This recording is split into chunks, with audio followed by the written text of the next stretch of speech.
So may we ask the Secretary, Mr. President, to read the title of the measure. So we will accept that as a formal motion, Mr. Majority Leader. Any so moved, Mr. objection? President. Hearing none. Consideration of proposed Senate Resolution 176 is now in order. Secretary, will we read the title of the resolution? Resolution expressing the deepest sympathies and profound condolences of the Senate on the death of former Senate President Honorable Juan Ponce Enrile. Thank you, Mr. President. Mr. President, I'm making an appeal to all our colleagues that instead of sponsoring this measure today, because we have the budget deliberations at hand and several secretaries waiting, may we just approve this, of course, subject to style, and all those who wish to propose, of course, or give privileged speeches can do it on Wednesday. We have an ecological service for the good Senate President Enrile on Wednesday morning, I think at 9 a.m., Mr. President. Yes, so we will just insert our sponsorship of the said resolution into the records of the Senate, and so Yes. the other members of the Senate. Yes, myself as well, Mr. President. So with that, Yes. Mr. President, there being no member who wishes to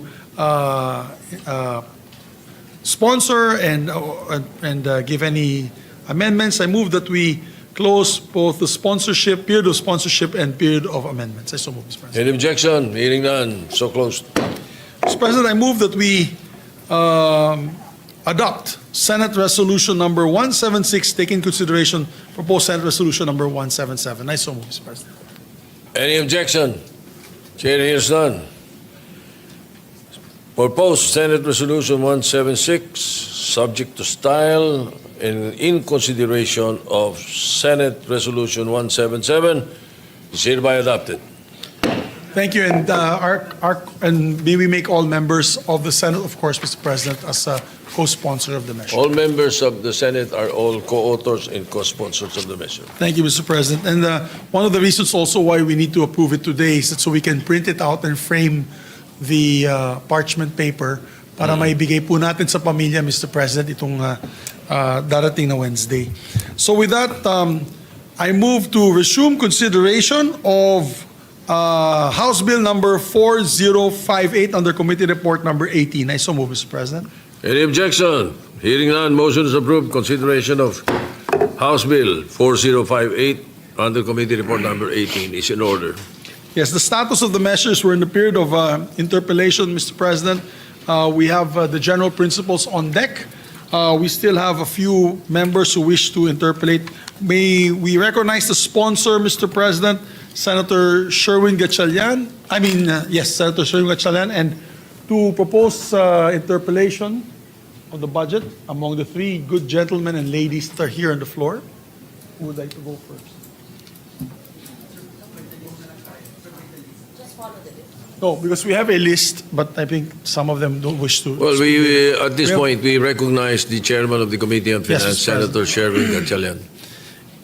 And to interpolate in the list, and I'll read it for the record, it's Senator Panfilo Lacson, Senator Alan Cayetano, Senator Marcos, Senator Legarda, Senator Ejercito, Senator Rafi Tulfo, Senator Hontiveros, and Senator Pangilinan. So, would any? Senator Lacson has will give way. intimated that he will be interpellating around 4 o'clock. Okay, Mr. President. So may we ask Senator Hontiveros?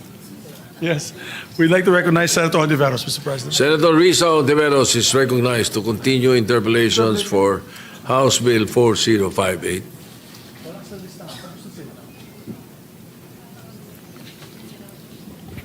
Salamat, Mr. President. So I guess I'm up again sooner than I expected.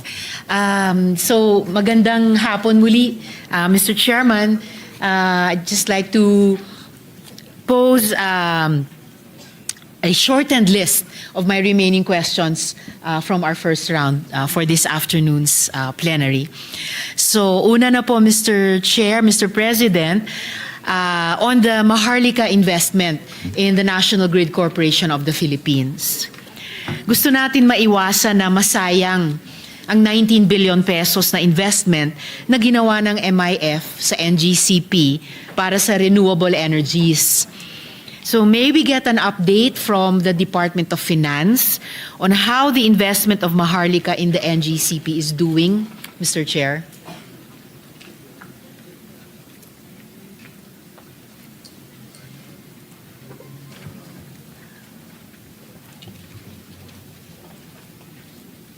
So, insofar as the investment in NGCP via the holding company, which is I believe it's Synergy Grid, they're still doing the financial closing.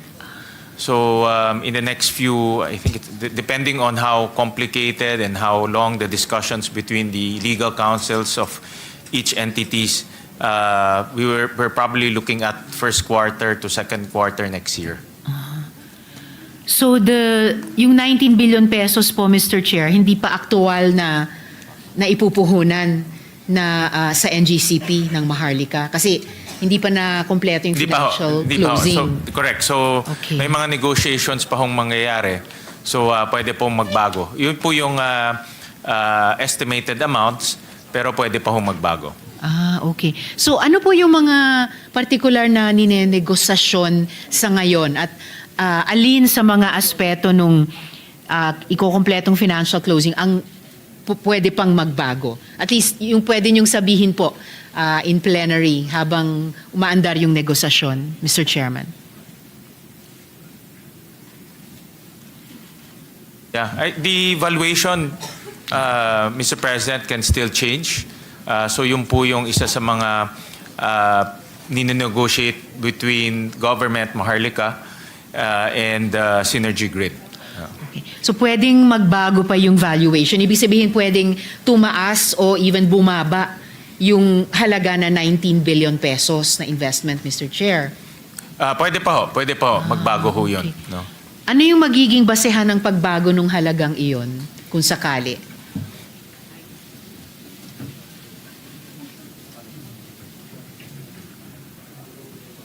Ang pwede hong maging dahilan ng pagbabago is number one is the market value of the investment.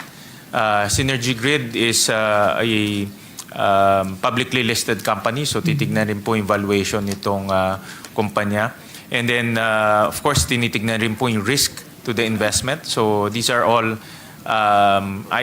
factors na pwede pong magbago pa doon sa presyo po.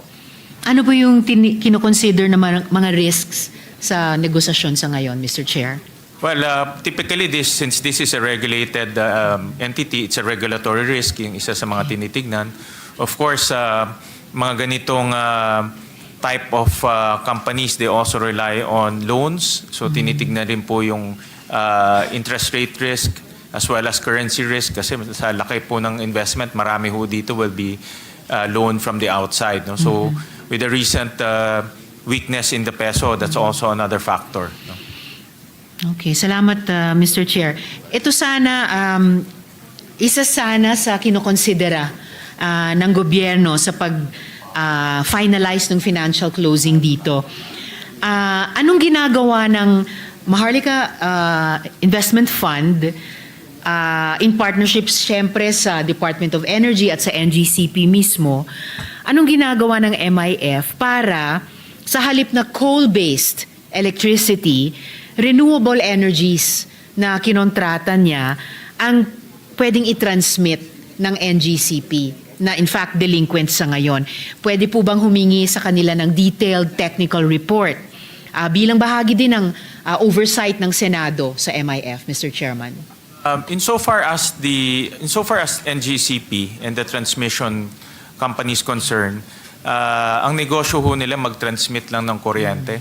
So the contracting of the generation, typically ho, ang nagko-contract are the distribution utilities. So binabayaran lang po yung NGCP ng wheeling charge in terms of electricity transmission. Pero yung kontrata ho is between the distribution companies and also the generation companies. So it's the call of the distribution companies kung bibili ho sila ng mas maraming fossil fuel o mas maraming RE. Pero ngayon ho, meron ng RPS, Renewable Portfolio Standards, ang DOE. So they're mandated to contract 5% of their total electricity outputs from renewable energy. No? At tumataas ho yan over time. No? Opo, Mr. Chair. At kasama naman ang DOE sa pag-finalize nung financial closing, di po ba?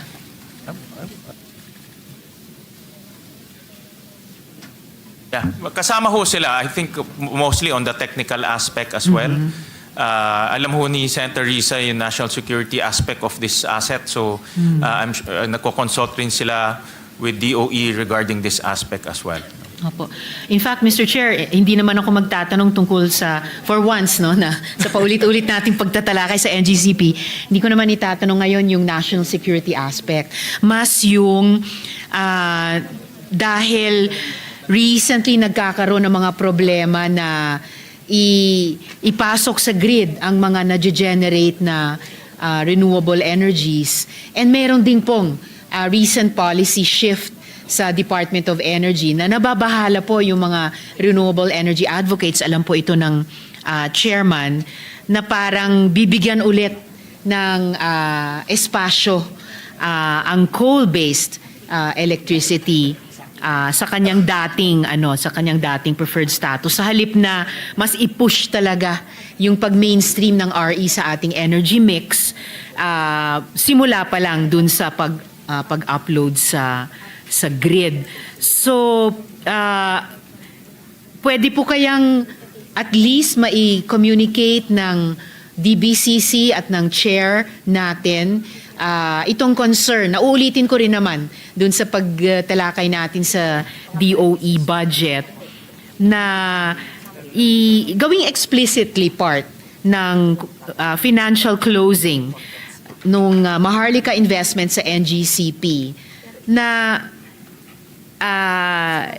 matatransmit talaga ang renewable energies sa pamamagitan ng grid natin, Mr. Chair. I suggest, Senator Risa, that we can take that topic up with the DOE. Alright. Alam ko ho yung tinutukoy ng ating senadora. Ito po yung coal moratorium na nagbigay ho sila ng additional qualification on the moratorium. Pag expansion, hindi na raw kasama sa moratorium. So, ito alam ko ay maraming concern dito sa expansion ng kanilang moratorium. No? So, pwede ho nating pag-usapan at talakayan during the budget ng DOE. But insofar as the transmission is concerned, ang transmission business is normally just transmitting electricity from the GenCo all the way to the DU, the distribution utilities. Ang distribution utilities ho talaga ang merong desisyon kung saan sila bibili ng kuryente o anong uring kuryente ang kanilang bibilin. I understand, Mr. Chair. But then again, certain language can be introduced dun sa financial closing on the part of national government para higit na i-encourage yung pagpapapasok ng renewable energy sa grid natin. In the detailed, pwede po bang makatanggap ang Senado ng detailed technical report bilang tulong sa atin, sa oversight natin sa Maharlika moving forward, Mr. Chair? Yeah, andito po ang si Secretary Recto who sits as an ex officio chairman of the Maharlika. So, pwede ho silang magbigay ng mga technical reports. For example, maganda ho yung tanong niyo, yung evaluation report, kung ano ba ang ginamit nilang evaluation methodology on their investment, as well as beyond the evaluation. For example ho, ano ba ang, from a national security aspect, ano ba ang benefit ho sa atin. No? So, we can request a report in confidence. I'm sure confidential Sure, yan, Mr. na Chair. isubmit ho sa Senado. Okay, maraming salamat po, Mr. Chair. Dako naman po ako sa technical smuggling na baka itanong din ni Senator Pangilinan at gayon din nating lahat sa pagtalakay sa DA budget. So, malaking halaga ang nawawalang revenues at negatively affected ang ating mga magsasaka dahil sa pag-misdeclare ng mas mababang kalidad at halaga para sa ating mga ini-import na bigas. So, ang pagresolba ng issue nitong technical smuggling, ito po ba ay nasa taas ng priorities ni Commissioner Nepomuceno?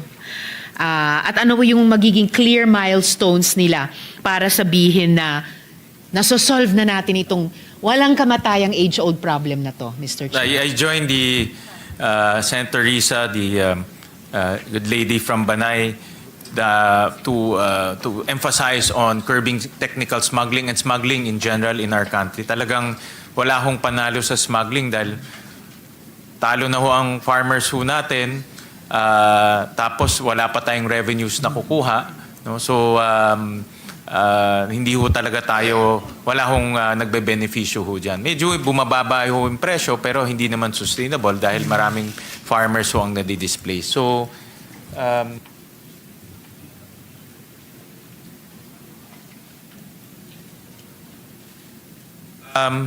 sa BOC naman, in fairness to them ho, talagang tuloy-tuloy po yung kanilang pagsugpo dito po sa smuggling sa ating bansa. So to date, ang value ng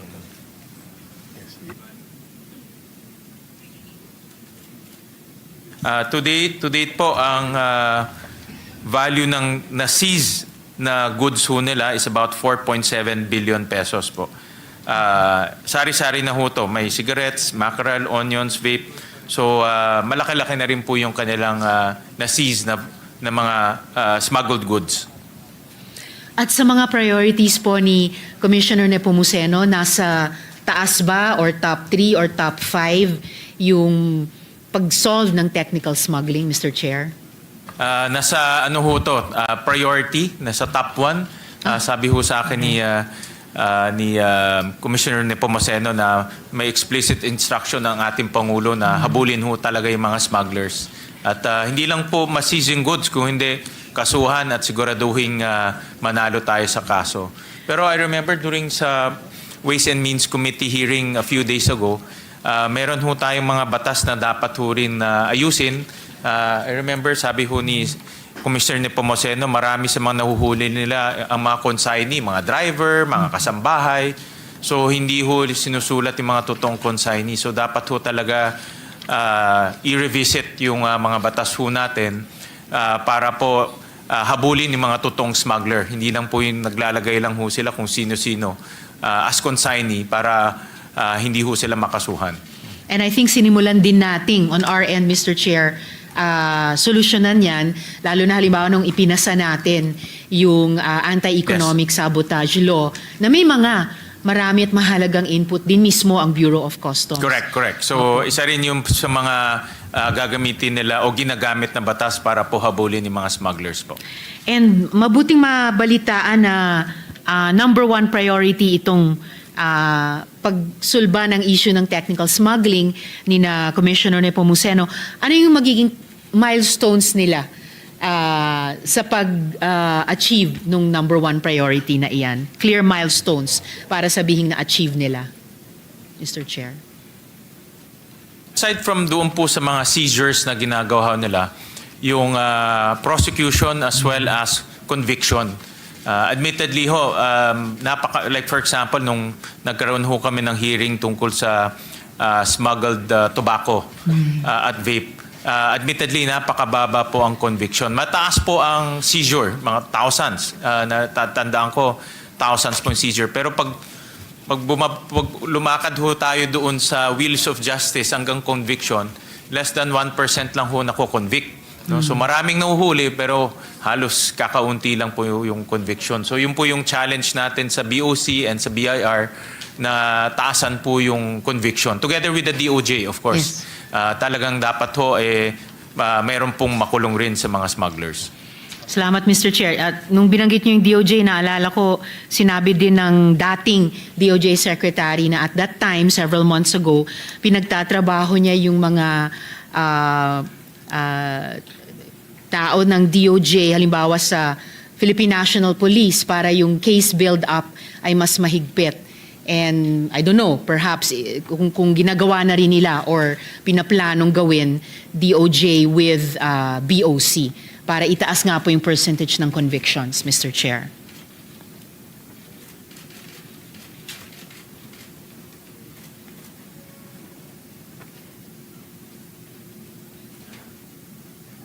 meron pala ho silang pending na MOA to create this BOC-DOJ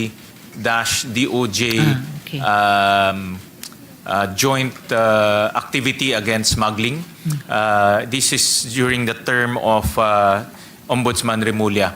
No? So medyo na antala lang ho dahil sa pagkakapalit po ng kalihim doon. Pero pinupersuho nila yan para magkaroon ho sila ng mas matibay pa na joint activity between the entity that seizes the goods and the entity that files the case, and eventually, hopefully, manalo po tayo doon sa kaso. Hopefully, Mr. Chair. And at least yung dating SOJ ay yung ombudsman Yes, ngayon. oo. So even Correct. on the personal level, Yeah. mas may paraan na kumpletuhin itong Yeah. Kanina po nakita ko proseso na ito. nag-oath na po yung bagong Secretary of Justice, si Secretary I see. Vida. So I think pwede na pong i-revive ulit ng BOC yung kanilang plano na magkaroon ng mas maigting na relasyon sa pagitan ng BOC at DOJ.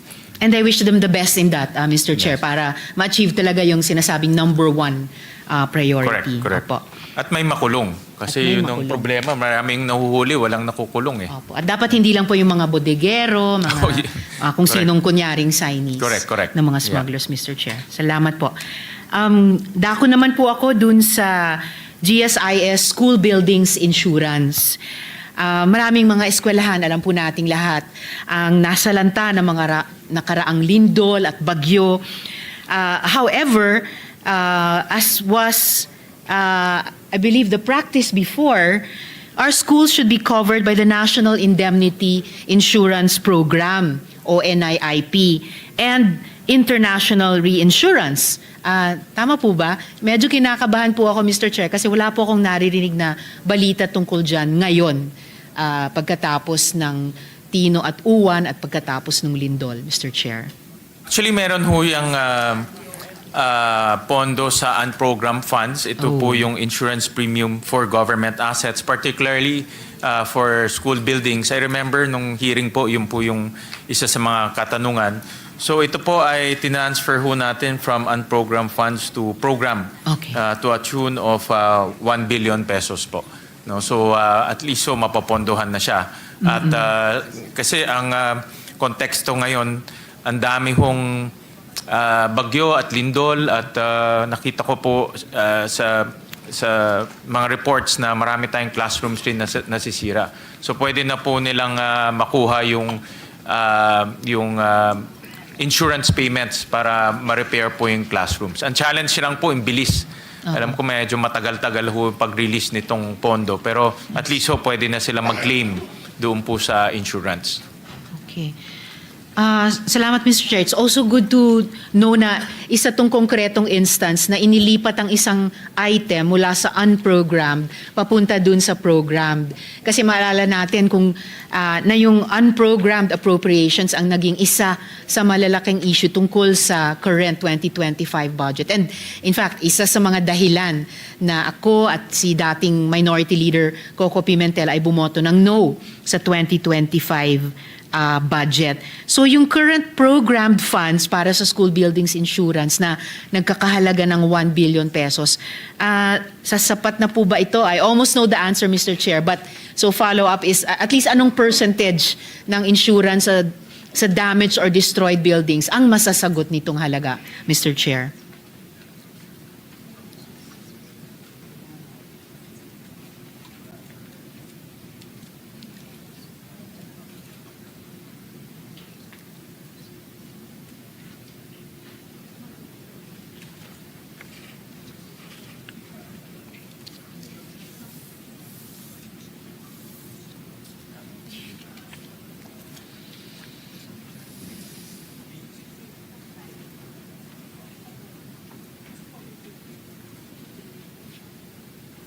Doon po sa existing yung this year 2025 according to our National Treasurer, kaya naman pong ibayaran ni mga damaged schools, no? Okay. So may mga binigay na data sa atin.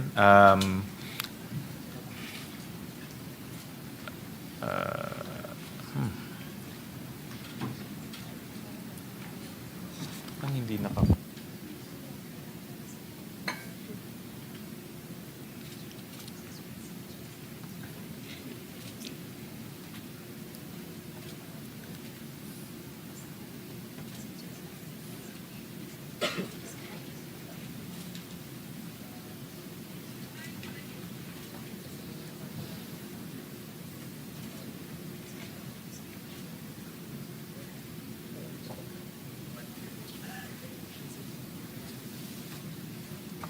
Actually, ang good news, Naku, ibig sabihin may bad news, Madam, Mr. Chair. actually, let's hear the napag-usapan good namin news sa first. hearing to ni National Treasurer. Ang good news, so kaya naman with the current 2 billion premium payments to GSIS to cover all the claims of DepEd insofar as classroom is concerned. No, kaya naman po kasi malaki po inilaan ho natin, almost 2 billion in terms of premium payments.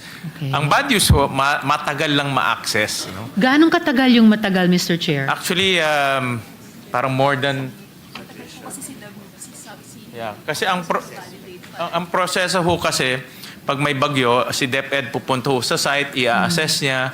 Pag may cost na ho, ibibigay sa GSIS. Of course, GSIS pupunta doon to validate po yung cost. So typically, umaabot raw na more than a year para Oh my makuha God. yung claims. Okay. No? So, iyan din po isang problema dahil kung 1 year ho makukuha yung claims, in the meantime, wala tayong classrooms. Exactly, no? Mr. So, kaya makikita ho natin this time in the proposed budget ho, we also increase the budget for repairs and maintenance.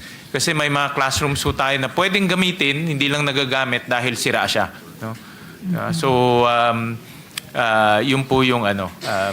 Wala po bang pamamaraan po kahit sa ilalim ng dating NIIP na sa ganitong ka-urgent na emergency situation na hindi lang isa o iilang school buildings ang apektado kundi widespread ang damage or destruction na medyo pwedeng mapabilis?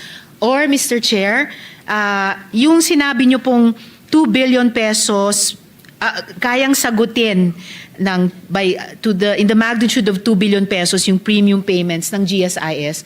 Kung bukod pa po yun dun sa 1 billion pesos na inilipat sa programmed fund, I don't know, pwede po bang i-advance muna yung 1B and then i-cover within 1 year at the latest ng GSIS? Ibig sabihin, ano po yung paraan na kaagad matulungan yung mga school buildings na mag-reconstruct o mag-repair, Mr. Chair? Actually,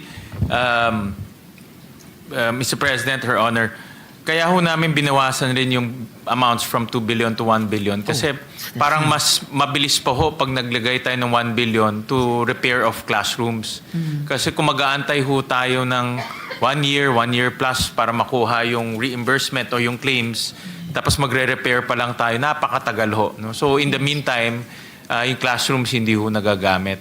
So I think we should request for a report sa ating Bureau of Treasury kung magkaroon ng cost-benefit analysis and also a report whether itong binibigay natin sa GSIS in the form of premiums, talagang nakakatulong sa pag-re-repair ng ating mga classrooms. Kasi we need to assess baka kung 1 year plus ho natin makukuha, napakatagal ho.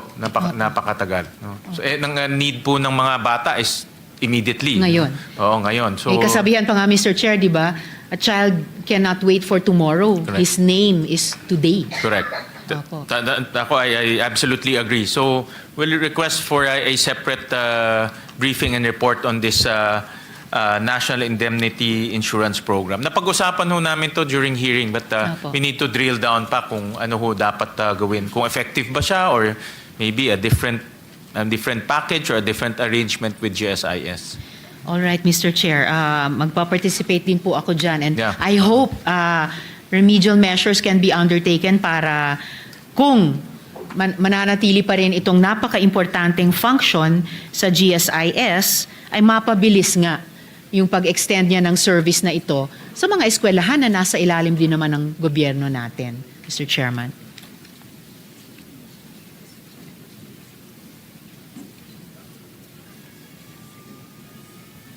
Apparently ho, itong program only started last year. So meron pang mga, sabi sa akin ni National Treasurer, birth pains, meaning nag-a-adjust pa ho yung process. But it's a good concept, but we need to sit down and analyze whether it's worthwhile allocating 2 billion, 1 billion, 2 billion, nang napakatagal naman po makuha yung claims. No? Yes. Well, I agree, Mr. Chair. Allocating billions or a sufficient amount for the upkeep, repair, reconstruction when necessary of school buildings sa ating natural disaster-ridden country, kailangan may paglalagakan talaga siya. And we have to find the best place, kung GSIS man yan or iba man yan, and for them to make a quick response. Correct. I agree. Salamat, Mr. Chair. Dako naman po ako sa regional development councils and ang walang kamatayang flood control projects. So maalala natin na itinigil ng Department of Finance ang mahigit kumulang na 70 billion pesos na halaga ng flood control project sa 2025 GAA. So, nagkonsulta po ba ang DBM at saka ang DOF, Mr. Chair, sa DepDev at saka sa Regional Development Councils bago inaprubahan in the first place yung mga proyektong iyon? At ano po yung algorithm naman ng DepDev para mag-conclude na itong proyekto, nag-a-align nga po siya sa River Basin Master Plans, Mr. Chair?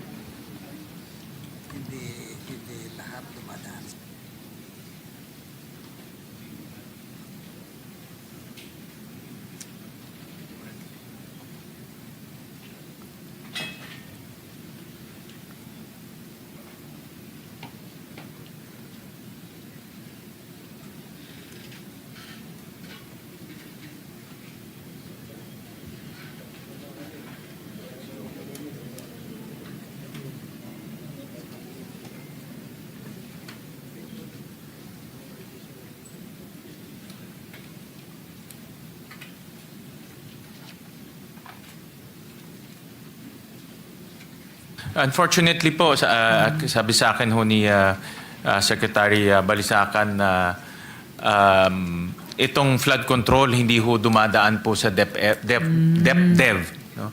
Dahil po ang kanilang threshold, pag PPP projects, about 15 billion po.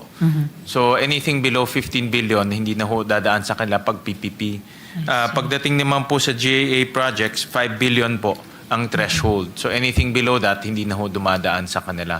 So hindi ho nila nare-review yung mga plano pag mas maliit po yung mga projects na ina-allocate po ng Department of Public Works. And alam naman po natin, Mr. Chair, yung napag-alaman din po natin kahit sa Senate Blue Ribbon Committee investigations, yung notorious practice of so-called splitting projects. Opo, para maging mas mababa, mag-slip under ng threshold na subject na sa vetting ng DepDev or ng ibang Sa national expenditure agencies. ho, makikita na ho natin doon yung ibang mga projects na na-identify ho natin. No?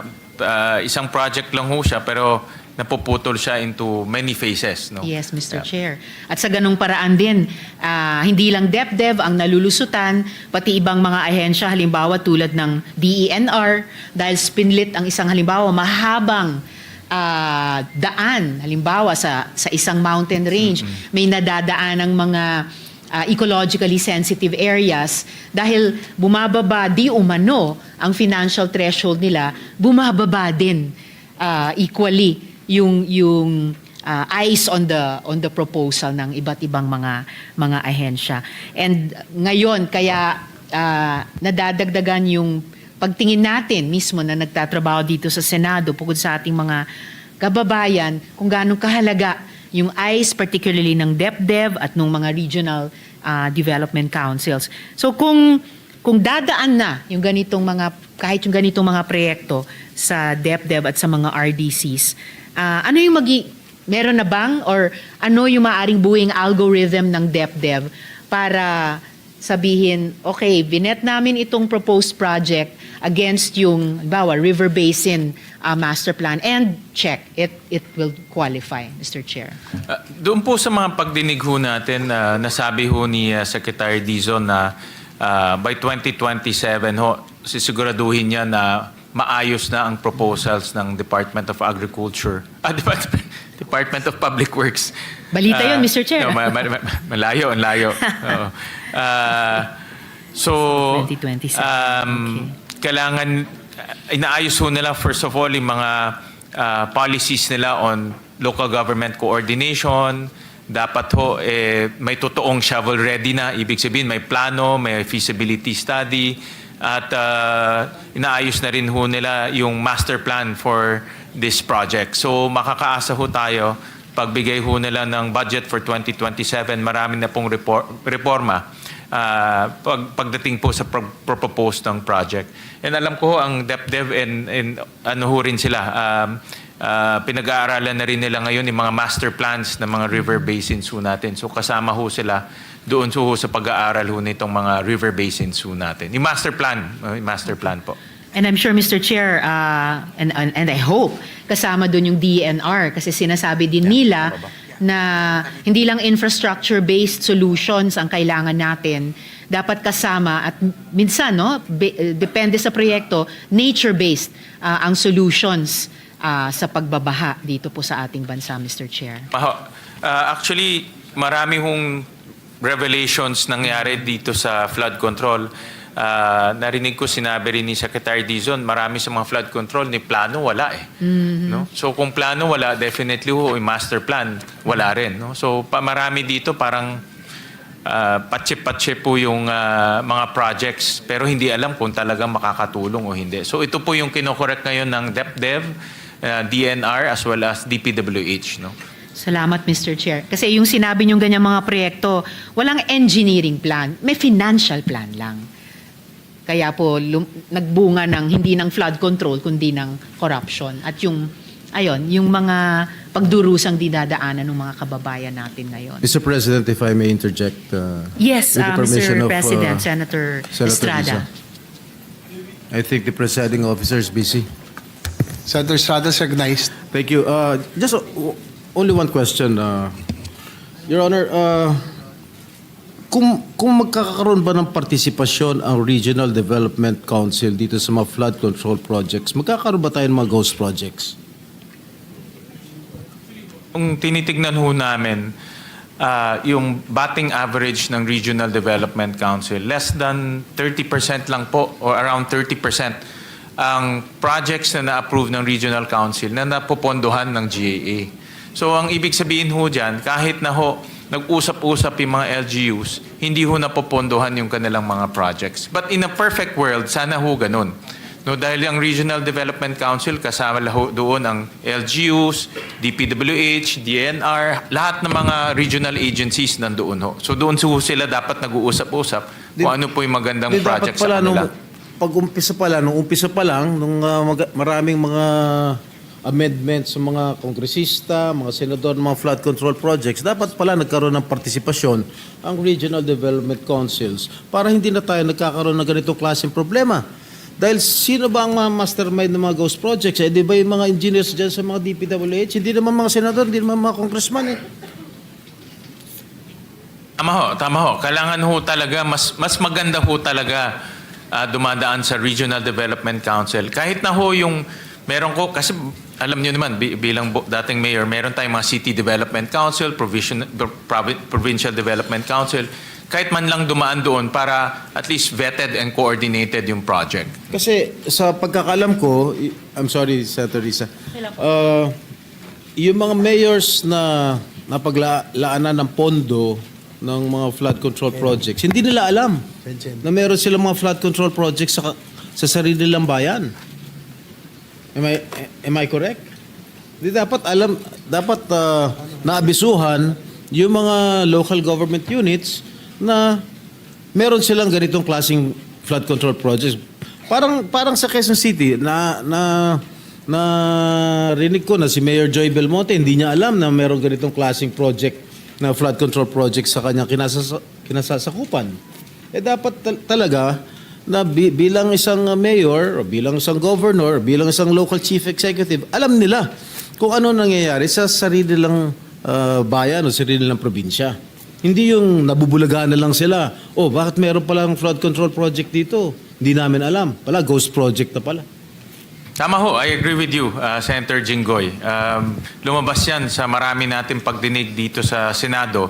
Katulad po yung sa Oriental Mindoro na billions yung project sa hometown ng governor pero hindi rin alam ng governor.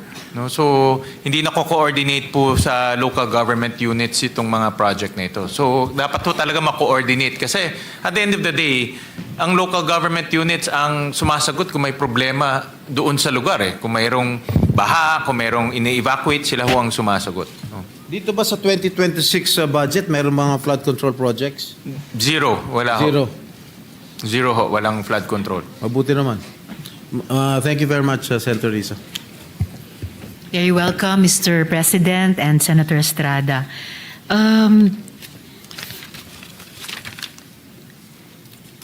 Sa DepDev pa rin po, Mr. Chair, tumitingin na po ba sila sa mga alternative ways para i-address yung flood damage? Halimbawa, pagbibigay daan sa ilog na dumaloy, sa halip na labanan ito o i-constrict ito, o kaya pagpapalaki ng water retention capacities ng mga upstream swamps. Ang DepDev ba nagko-consider na rin ng mandatory insurance coverage against flood risks, Mr. Chair?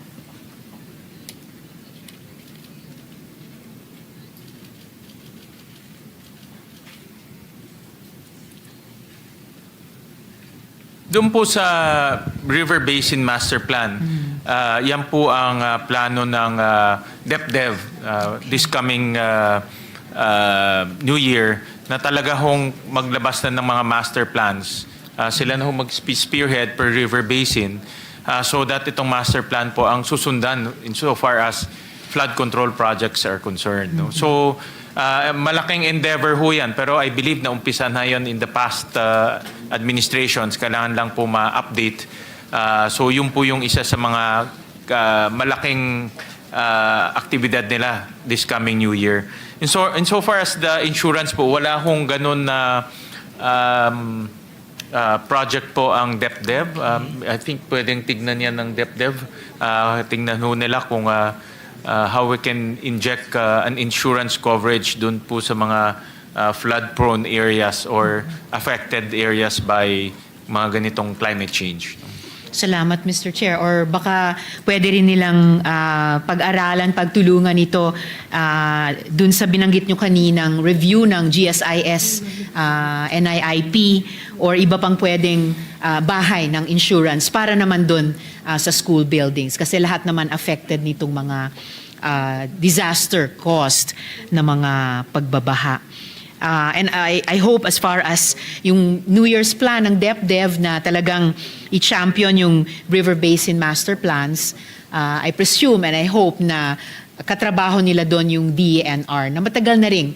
Yun na nga po, may sinusulong na mga nature-based solutions and master plans to if not completely prevent, at least i-mitigate yung epekto, masasamang epekto ng mga natural disasters na ito. Wake-up call ho talaga itong nangyari ho sa Sobra atin po. at dapat umpisahan ho natin to sa pagpaplano dahil kung wala hong plano talagang papatsi-patsi lang po yung project at hindi ho nakikita yung solusyon. No? So yan po naman ang plano ng DepDev.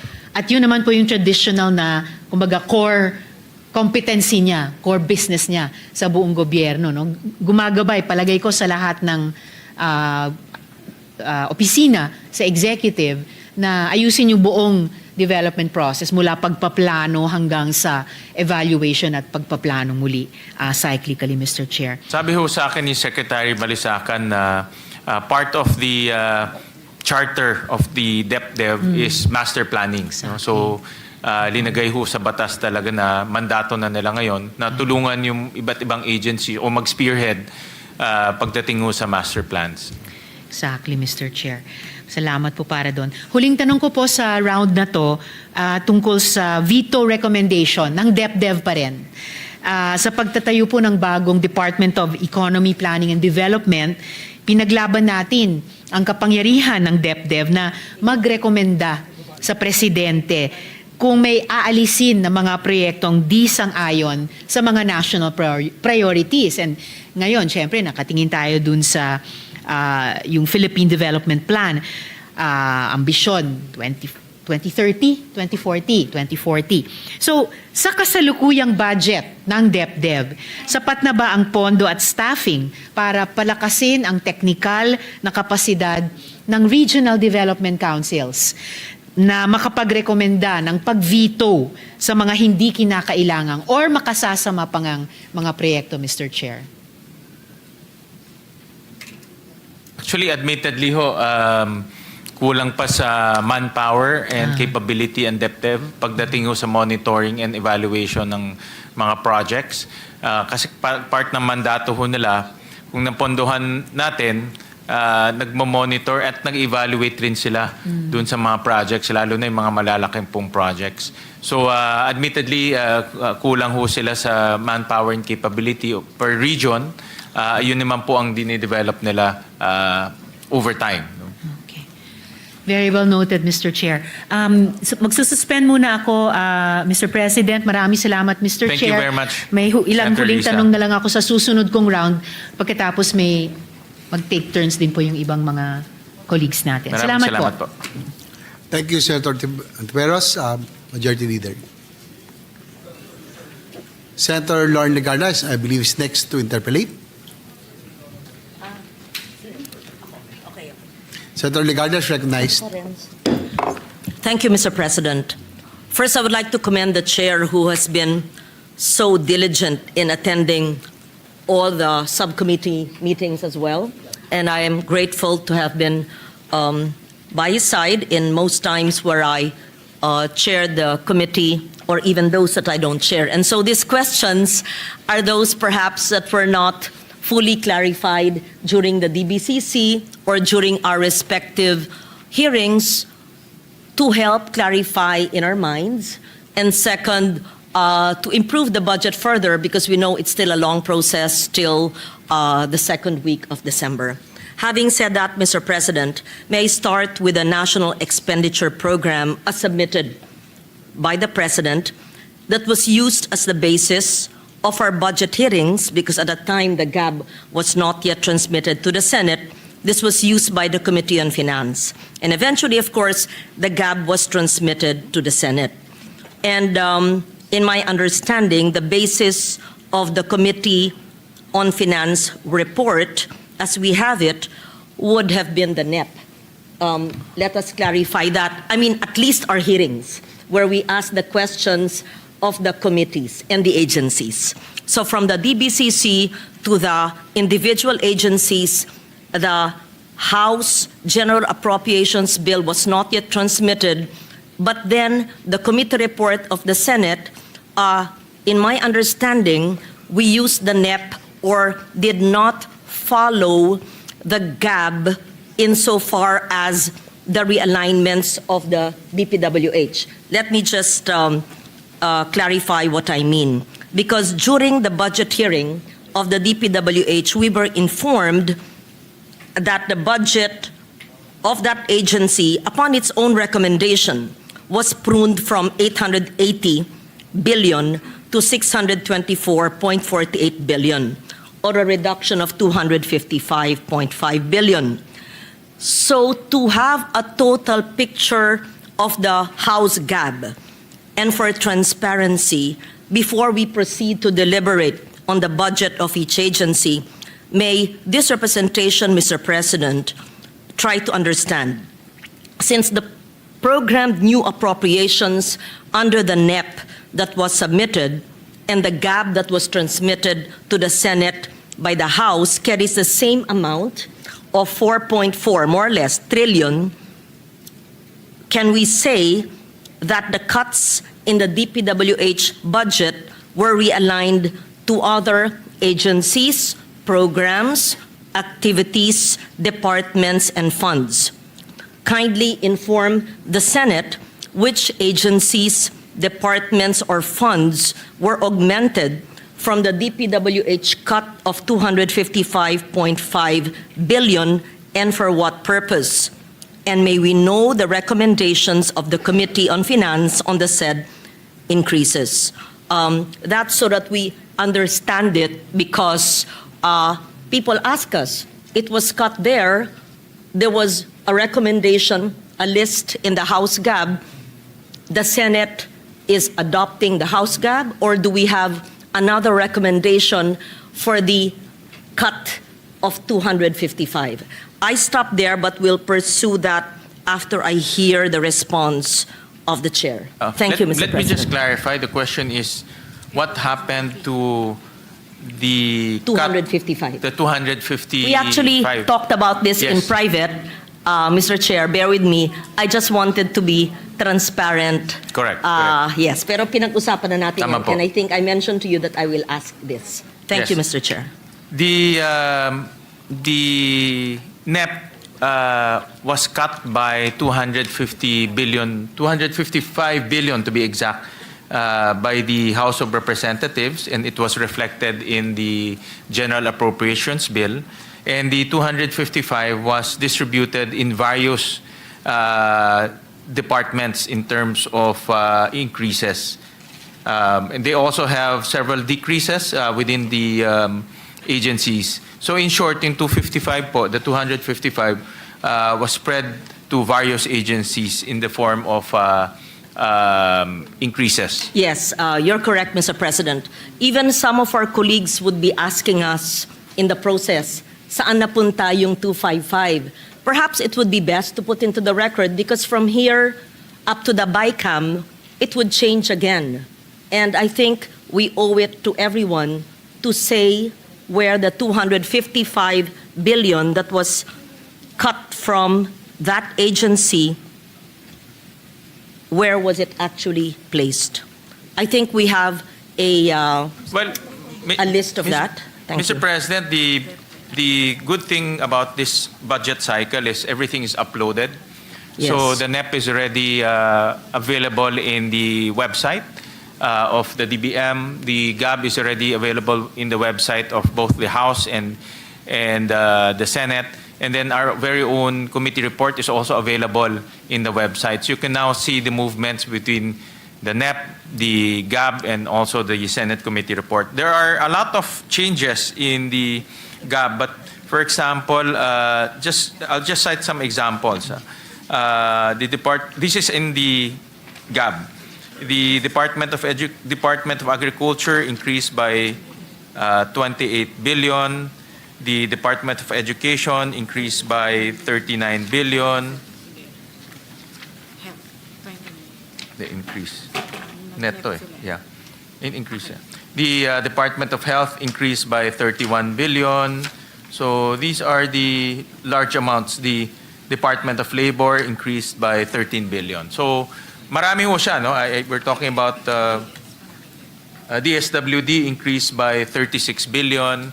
These are the bigger changes in the GAB, Mr. President. Yes, Mr. President. I would like to clarify whether these items that you mentioned came from the cut from the flood control of the DPWH. Yes, it came from Yes. that. That's the primary source, Mr. President. Yes. But in between, they have also cuts in the departments, Mr. President. But the primary source is that cut, Mr. President. Yes, Mr. President. And what you put into the record are the realignments done from the flood control cut in the HGAB, or is the Senate version? Because did we take into consideration the realignments of the 255 from the DPWH cut, or is this the House list or the Senate list of where we put the 255? Just for clarity. Just to add, another big change from the 255 is the PhilHealth subsidy to a tune about 60 billion, Mr. President. So those are the big, the changes I mentioned are the big ticket items that were taken from the 255, Mr. President. The good chair, Mr. President, is referring to the list in the House GAB. Yes, Mr. President. Yes. Correct. So that it's clear. Yes. The 255 was placed among others, but if you total that, it's not yet 255, but that's some of the items mentioned. The big ticket by Your items, Honor. Mr. President. Yes, Mr. President. Okay. So this 255 cut of DPWH, and I commend the chair for finding double items and those without coordinates. If I'm not mistaken, you found an additional 55 billion cut by the committee, and the realignment to DepEd for school buildings, for state universities and colleges, and for the OTR. May we know now how much is the infrastructure budget for 2026, which was pegged at 1.55 trillion in the NEP? What I'm asking is, if it was 1.55 trillion in the NEP, having realigned some infrastructure to other, perhaps soft, perhaps also infrastructure, is the Senate committee report also aligned with the infrastructure level in the NEP, Mr. President, or is it lower than?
Mr. President, in our computation, the infrastructure spending is about 1.4 trillion pesos, Mr. President.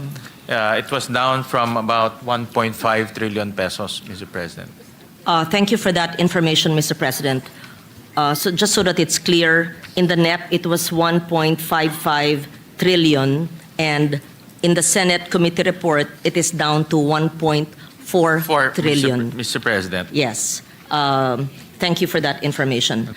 May we know now, Mr. President, what are the measures, interventions that the economic team, the executive department will adopt to ensure that the GDP target growth of 5.5 to 6.5 as originally conveyed in our DBCC will be achieved, if at all? We realize and we know that they've tried to scale it down. We must find out, it's very challenging, almost near to impossible, that we must grow 7% in the fourth quarter to achieve the 5.5% growth rate, which was originally targeted by the end of the year. So may we just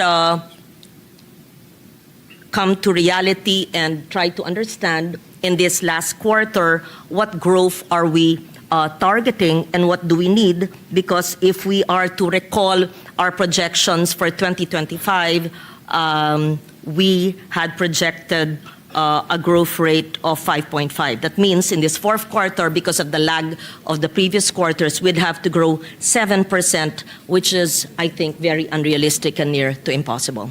Yes. I agree, Mr. President. I think hitting 6%, even 6% for the last quarter, it's impossible already, Mr. President.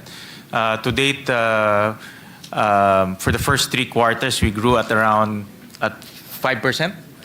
And we're looking at hitting 5.5% by end of the year. So, but it's really a challenge right now, Mr. President, because of the weather conditions and also what happened in Visayas, also what the various natural disasters that we experienced, yes. Mr. President. Thank you for that, Mr. President. And And therefore, also the flood control controversy, Mr. President. That's also another factor that is affecting our economy, Mr. Yes. President. Having said that, Mr. President, thank you for your candor and your honesty.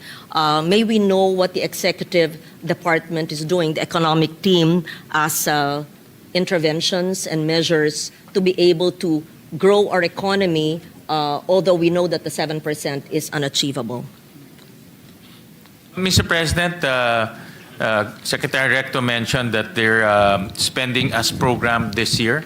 And of course, they're doing catch-up programs also to spend as fast as they can before the end of the year, because government spending is one of the big contributors to our economy, Mr. President. Yes, may we know what kind of government spending? Is it spending on infrastructure, and what kind of infrastructure, Mr. President?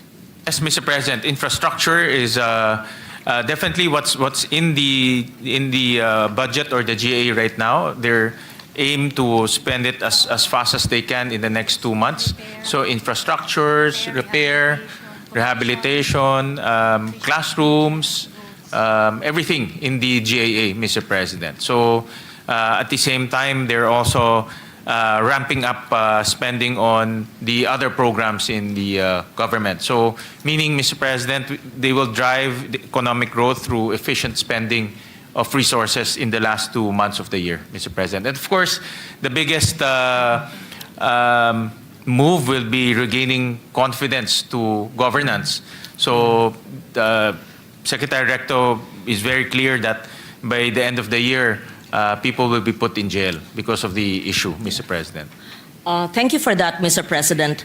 I was once in your seat for 5 years, and I would always, of course, try to say that, yes, more school buildings are being built. Yes, DOTR is building the regional airports. Yes, they're building more roads and bridges. But really, Mr. President, we know the truth. And everyone who sits in this room know the truth that the slowness, I can't find, yung kabagalan po ng sistema ay talagang nandyan. So, I accept your answer because I would have answered the same if I were defending the budget. And our colleagues beside you in the executive would say the same. But when we speak to each other at the back, I see Senator Recto nodding, he would say, ang bagal talaga. I don't have to put into the record our frustration in our committee hearings. Senator Bam, in his frustration, saw how slow, almost nil, was the construction of classrooms. We know how probably frustrated the DBM secretary is because they thought by ramping up infrastructure spending, it would lead to a greater robust economy, but it did not happen.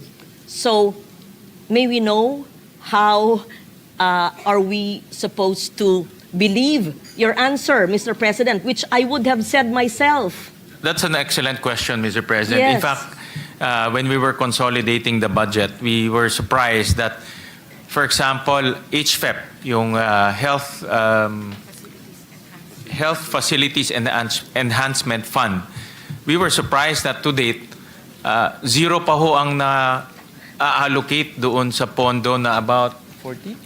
Tama po kayo. About Yun po 14 ang ibig billion, kong sabihin na gusto kong Mr. marinig. President. In terms of classroom, 22 pa lang ang nako-construct. In terms of health facilities, zero pa ho ang nako-construct. And end of the year na ho ngayon. No? So it's really, the spending is very dismal. And one of the things that we notice, alam niyo ho to, Mr. President, Senator Lauren, is all the construction are centralized to DPWH. No? Naka-centralize ho yan sa DPWH. So, yung transfer lang ho ng pondo, the transfer from DepEd to DPWH already takes about 6 to 8 months. The transfer of funds from DOH all the way to DPWH also takes 6 to 8 months. So in this budget, we are liberalizing the construction of those facilities. I'll give you an example. In DepEd, we introduced a special provision wherein DepEd can now tap the private sector, the LGUs doing counterpart. They can also do PPPs to construct classrooms. The same with HFEP. The DOH can download funds to the LGU so that the LGUs can also construct. Yung TCAS naman, yung mga construction ng mga kampo ho natin, we gave it back to the Department of the DND, the Department of National Defense, so that they can do the construction on their own. So it's not centralized anymore. We liberalized the construction so that everyone can construct all at the same time. Yes. Thank you for that answer and appreciate the chair's intervention in the implementation of the budget, which will be contained in the GAA of 2026. However, my question earlier was, how are we going to increase spending and reach the highest possible growth rate para makahabol po sa susunod na kulang-kulang na 2 buwan na lang kung ang bagal nga ng pagpatupad ng mga proyekto sa lahat ng ahensya ng gobyerno. And I don't say this just for this year or last year or this administration. It's been like this for decades, Mr. President. Ang bagal-bagal ng whether it's education or health or infrastructure in the PWH, it's dismally low. So what kind of measures, interventions is the executive economic team doing to utilize the resources efficiently and effectively, Mr. Chair? Another intervention, Mr. President, that ano nito, no? Nagawa na? Ito, sir, nasa kanila na yung Yeah. pera. So, kailangan maubos nila. Yeah. So the DBM already downloaded 1.3 trillion pesos to various agencies. So in other words, nasa agencies na ho yung pera, no, for the last quarter. So it's really, in other words, there's no more time lag insofar as documentation is concerned because the money is now in the hands of the agencies. And the agencies' job now for the next 2 months is to spend. No? Spend. Wisely, Yung paggagawin nila. yes. Wisely, of course. No? Yes. Thank you for that, Mr. President. Perhaps what we could do, which is part of your job as chair, is to not just wait for 1 year, perhaps at the very least a quarterly oversight on the spending and implementation, obligation disbursement, and actual oversight on the agencies lodged with the biggest allocations for infrastructure. So we see how the local economy is benefiting, if at all. It's an excellent suggestion, Yes. Mr. Chairman, that the oversight should not be limited or should not come at the end of the year. No, we can do it on a quarterly basis. So we'll Even practice monthly. that. I will join you with monthly oversight. Yeah. Enero, ito. At kasasabihin po nila, wala pa. Hindi sa wala pa. Na-release na nga ng DBM ng last quarter. So ang gagamitin nila sa Enero, yung na-release ng 2025. So dapat ginagalaw na. So you can actually do monthly so that the agencies are on their toes. Mr. President, we'll take that suggestion and we'll take the excellent suggestion to heart, and next year we'll implement that. Thank you, Mr. President.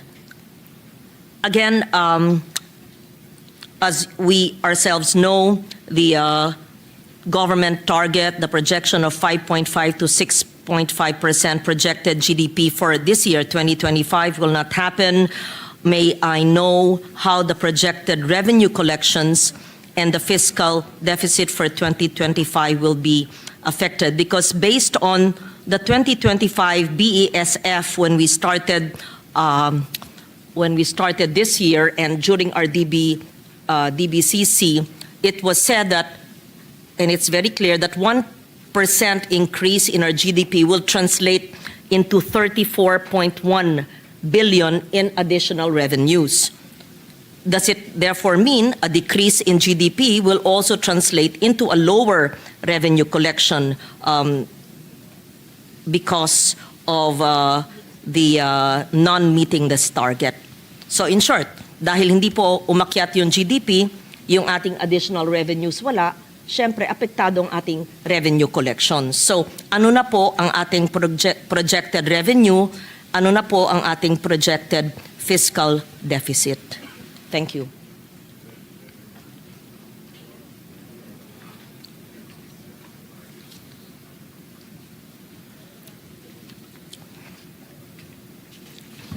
Admittedly, Mr. President, that whenever our growth goes down, our revenue collection also goes down.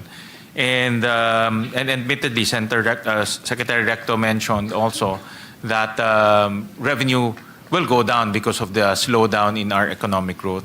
However, because of their wise fiscal management, deficit will still be maintained at 5.5% of our GDP, Mr. President. So in other words, they'll be doing some really very wise and prudent cash management, Mr. President, in order to maintain our deficit. We thank you for that, Mr. As President. targeted, Mr. President. Thank you. Now, again, this was discussed in the DBCC. I'd like to bring it to plenary as well in light of the targets that we have stated. I'd just like to put into context my question. The government continues to highlight the target of spending. Again, correct me please, the economic team members are here, they're experts. Correct me if my numbers are inaccurate, but this is what I gathered from our DBCC. The target of spending 5.6% of GDP on infrastructure as a driver of economic growth, in line with international evidence or standards, including World Bank studies, showing that public investment can generate medium-term multipliers of around 1.5 when the projects, of course, are well selected and if they're efficiently implemented. There are growing questions about whether current spending levels truly translate into effective and high-quality infrastructure, given all the issues that we are also aware of, and the leakage, systems loss, corruption, and the slowness, everything put into the picture. Taken together, these raise concerns that the reported 5% of GDP may overstate the real value of infrastructure actually benefiting the public, especially if a portion of the budget does not result in durable, well-built, or efficiently delivered projects. Sa madaling salita po, kung sinasabi po ng gobyerno na gumagastos tayo ng 5% ng GDP sa ating infrastruktura, ang tanong, lahat ba po ng pisong yan ay tunay na napupunta sa matinong kalsada, tulay at mga proyekto? Dahil ayon po sa World Bank, bawat piso ng maayos na infrastruktura ay pwedeng mag-generate sana po ng 1.50 pesos na dagdag na kita o paglago. Gusto ko pong maintindihan ang ating koneksyon ng ating paggastos at ang epekto sa domestic economy.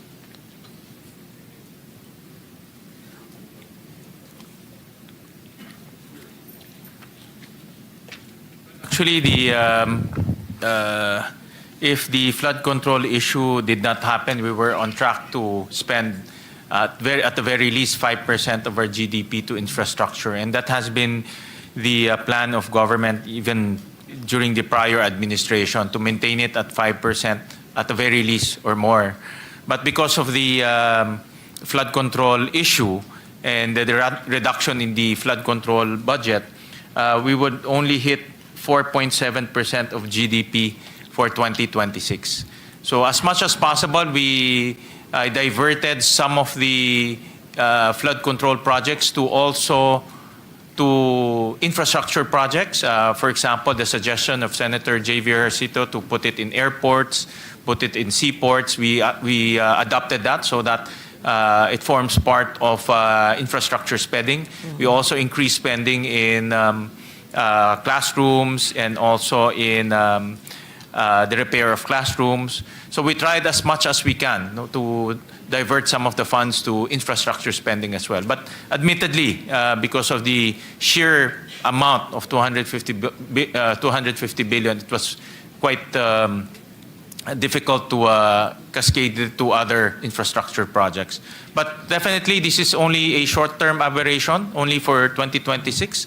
Once the DepDev has organized their activity in master planning, the DPWH reforms their process, we will revert back to minimum of 5% GDP in infrastructure spending in the following year.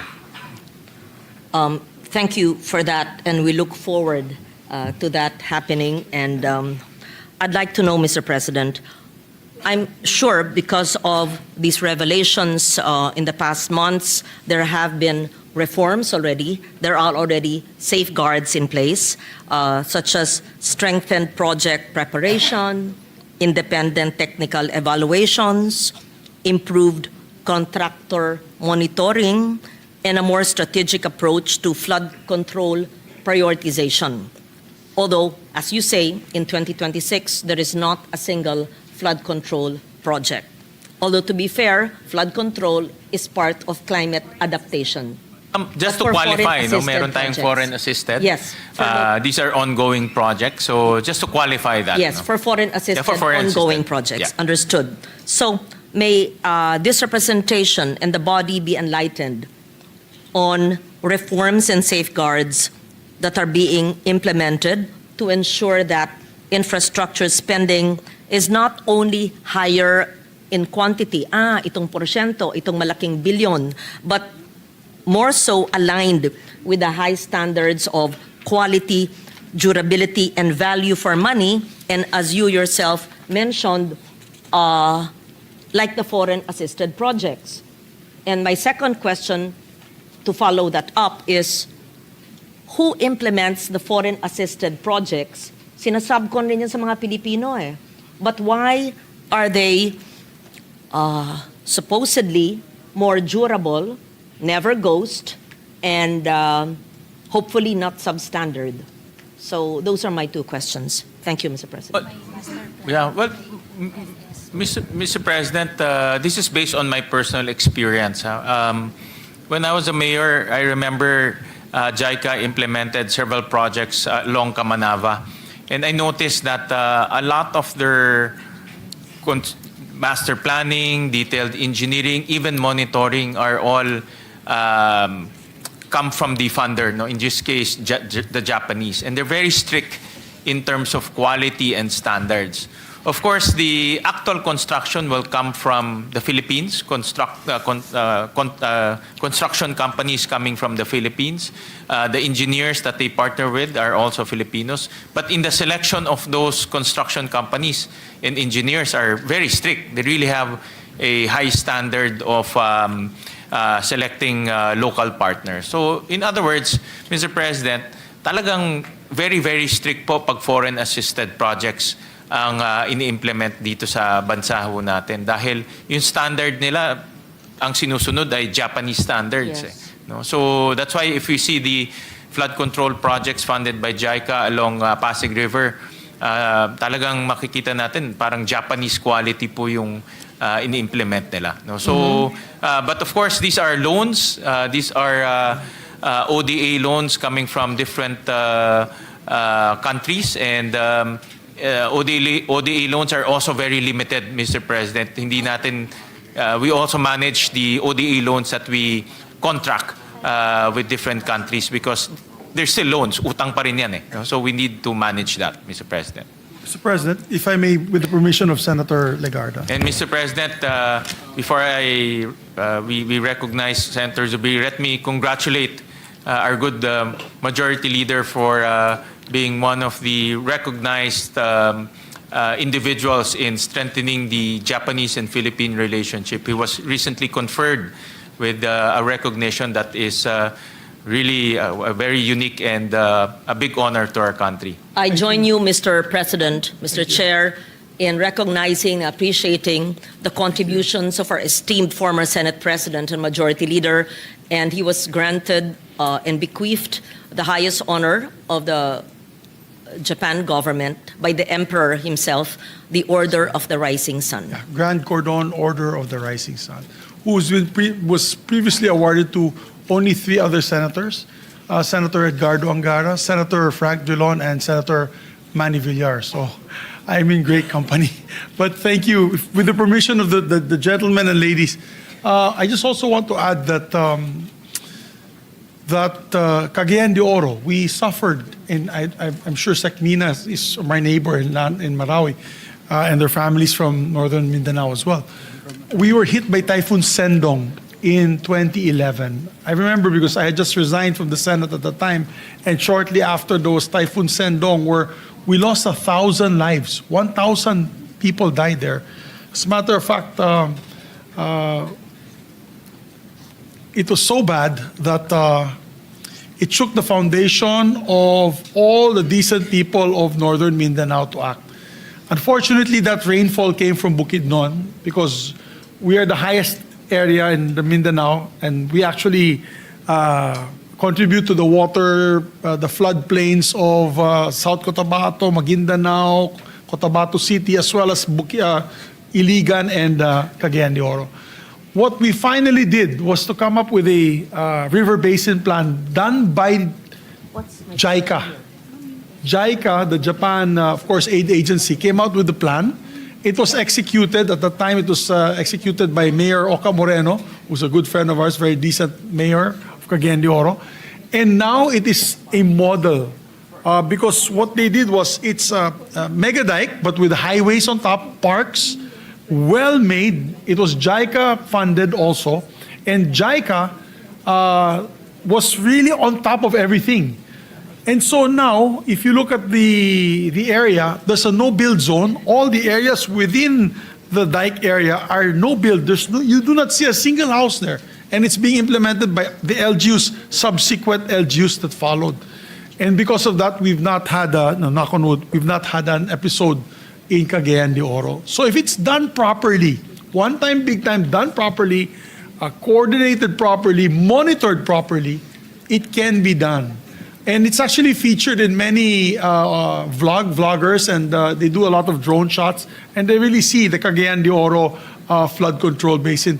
I would suggest that the departments take a look at that because it's really a success story. And it was done through JICA and implemented with JICA's help and monitoring. I'm saying this not because I am pro-Japan. I just got the highest award, but I'm saying this because it works if done properly. Iligan as well. We did that also for Iligan. So that's what we need to do. I think we need to master plan and follow through with the master plan. Thank you. Thank you, Chairman. Thank you, Thank you, Madam, Majority Leader, for that Warren. intervention. It's Super. really, most of the funders will follow their own country standards. Yeah. If it's Japanese, Japanese standard, Korean standard. And part of their activity is to make sure that the quality is of high standard. I think the idea there, Mr. President, with the permission again of the two, is that hindi pacha-pacha. When I had a talk one time with Secretary Bonoan, he told me, ang problema, Migs, yung pondo, hinahati-hati ng mga congressmen or gusto nila dito ilagay. Tapos sa kabilang district, dito ilagay. So nagkakabutas. In what happened in the JICA project, from beginning to end, where the water from the downstream and upstream, talagang walang butas. It was a master plan that was followed through. It was not chop-chop. So I guess if there is budget for flood control next year or the succeeding years, it should be followed through with a master plan that will be done properly, Mr. Chairman. Being the chairman, I think you will also be monitoring this every year for the funding. Thank you. Thank you. Thank you, Mr. President. Having said that, so we see successful infrastructure programs if they are foreign funded because the foreign funded organizations or countries have very efficient oversight and actually bid it out to some Filipino companies perhaps. Why don't we do that, Mr. President, with all infrastructure programs in the Philippines? Why don't we use the same procedure, similar use of organizations, contractors, suppliers, procurement processes, the same program management, oversight being done by foreign assisted projects? What kind of interventions can we do for this, for next year's budget so that each and every peso spent will be spent as if it was from a foreign-assisted project. Paano po? Kasi nagaganap naman sa Pilipinas ng maayos kung gugustuhin po. I think that's the plan of Secretary Dizon this coming New Year's, to make sure that the implementation of projects is also almost as similar as foreign-assisted projects in terms of planning, doing the detailed engineering, execution, as well as monitoring, all the way to operationalization of the project, Mr. President. So, narinig ko yan po yung kanyang plano. And when the DPWH budget comes in, we can also scrutinize or ask him about his plans on reforming the process. Thank you for your answer, Mr. President. I join you in anticipating the implementation of projects the way others can do it efficiently. May I quote, Mr. President, statements this representation has made way back. Magsimula po tayo nung October 12, 2016, nung International Day for Disaster Risk Reduction. May I quote myself? We must invest in disaster risk reduction. It has been estimated that the economic impact of disaster will be reduced by $7 for every dollar spent for DRR. May I read again the Agos Summit on Disaster Preparedness, where I was keynote on July 8, 2017. For every $1 invested in disaster risk reduction, you can save up to $7 in losses. Those were my statements, not made from my imagination, but from United Nations Global Risk Indices. May I also quote, please? Investment in disaster risk reduction generally represents a large saving in terms of avoided losses and reconstruction costs, with cost-benefit ratios ranging from 3:1 to 15:1 or higher in some cases, according to a study published way back in 2015 in the UNDRR's Global Assessment Report on Disaster Risk Reduction. Also, the World Meteorological Organization, or WMO, both the UNDRR and WMO are Geneva-based organizations, believes that $1 invested in prevention could save $7 in recovery. Having said that, Mr. President, may I know, in the way this 2026 NEP was crafted, may I be enlightened, educated, may I feel how the 2015 UNDRR and WMO reports, which are data-driven and science-based, utilized to come up with the National Expenditure Program, which we are studying and contemplating on now. How did we mainstream disaster risk reduction and anticipating disaster losses na nakakatipid po tayo ng $7 sa bawat isang dolyares na ating ini-invest in DRR. If this was not used, I would appreciate an honest answer.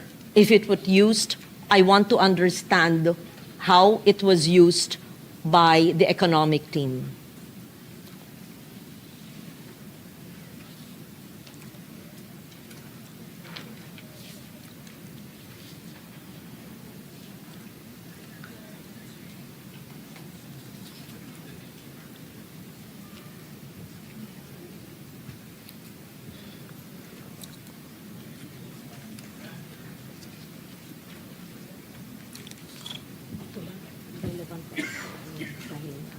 Okay naman po. Pwede na po. Yun po yung kanina ma'am na po. Oh, ano susunod? Ito. Huwag na to. Ito. Ito. Thank you, Mr. President, for that question from Senator Lauren. For the 2026 NEP, Pwede ma'am. The budget for adaptation is about 844 million pesos, and the budget for climate mitigation is about 139 million. Anto? Sorry, Mr. President, I didn't see the legend. Let me just repeat. For 2026 NEP, the budget for adaptation is 844 billion pesos. For mitigation is about 139 billion pesos. So the total is about 983 billion pesos for both adaptation and mitigation, Mr. President. Thank you for that. When you compute the 844 billion for adaptation, this is only a small percentage of the trillions of pesos budget. May I be enlightened, Mr. President, on what are examples of the 844 billion climate adaptation projects and whether it is mainstreamed in government agencies, especially the infrastructure agencies? And may I be enlightened as well how the economic team mainstreams DRR and CCAM in planning for the succeeding fiscal years? Well, Mr. President, just an initial answer. The adaptation and mitigation have several priorities. For example, food security, water sufficiency, ecosystem and environmental stability, human security, climate smart industries and services, sustainable energy, knowledge and capacity development, and cross-cutting priorities, Mr. President. But we'll get some concrete examples. I would be happy to put into the record concrete examples, Mr. President. And if I may, I know I sound like a broken record. I've always said this for more than 20 years. We do not allocate an amount for climate adaptation and mitigation or disaster risk reduction. The whole budget must be a climate adaptive budget. The whole budget must work towards reducing disaster loss, whether it is in infrastructure or it is in projects that are non-infra but would lead to education. Since I started helping in the budget, if I may, just bear with me please, in 2013, it's always been said, oh, we allocated this amount for climate change. Oh, we did this for DRR. It's, you work in silos. That is not how it should be, Mr. President. It must be mainstreamed in the way we think, we act, we brief, in the way we build, in the way we educate, in the way we do rainwater collectors, in the way we build infrastructure, in the way we build bridges, in the way we build dams, in the way we release water from dams, from dam release protocols to the use of Doppler radars to constructing flood control, dikes, and revetments and infrastructure. It is my sincere desire that the whole budget would focus into CCAM DRR. And this is nothing new, Mr. President. We've been talking about this for 20 years.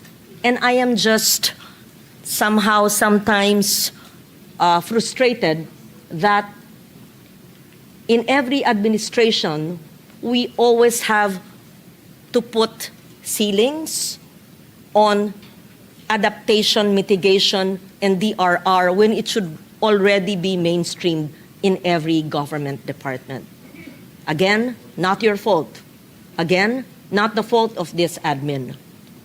I've been speaking this way for more than 20 years in this chamber, and I wish we could have a budget that has the template for CCAM, because as I said, for every dollar invested in DRR, we have $7 of recovery that we would not have spent because we did it right at first sight. I would be happy to hear a response from the chair.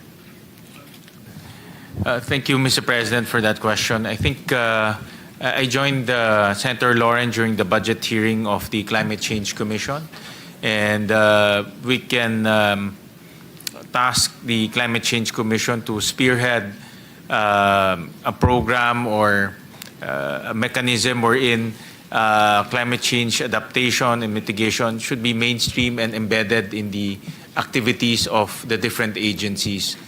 Come up with the guidelines, come up with some form of template. So in the formulation of their budget, they will already take into consideration climate change mitigation and adaptation in their different PAPs, program activities and projects, Mr. President. So we can, my suggestion is we can mobilize the CCC to do so, Mr. President. It's a small agency. Perhaps Ano lang, mga template lang, Mr. you're President? correct. Even the DNR can Yes, help. or the DNR, Hopefully, yes. Because the DA also has their climate change offices. All these agencies have their little bureaus or programs relating to CCAM because it's nothing new. We've been doing this for 20 years. Correct. We'll Yes. request from the economic managers concrete examples on climate change mitigation and adaptation, considering that close to about $1 trillion pesos actually have been allocated to climate change adaptation and mitigation projects. Yes. I know that the chair may not be able to read into the record the big ticket items in the 844 billion, but I would be happy to receive from the agencies of government or NEDA or even the LBRMO what are the big ticket items in the 844B that relates or that addresses the issues on climate change adaptation and mitigation. The DBM will submit to the committee and to your office, to her Honor's office, the breakdown of this climate change adaptation budget of 844 billion, Mr. President. There are components, but concrete examples and also Examples, concrete projects. yes. Because we can easily say food security. Madali pong pakinggan Correct, at magandang pakinggan, pero saan talaga napupunta? Then we could say climate adaptation. And when we look at the fine print, it would be flood control. But what kind of flood control? It should be nature-based, let's say enhancement of mangroves instead of cement. It could be green and not gray. Yeah. Having said that, I would like to go into governance and corruption and macroeconomic impact.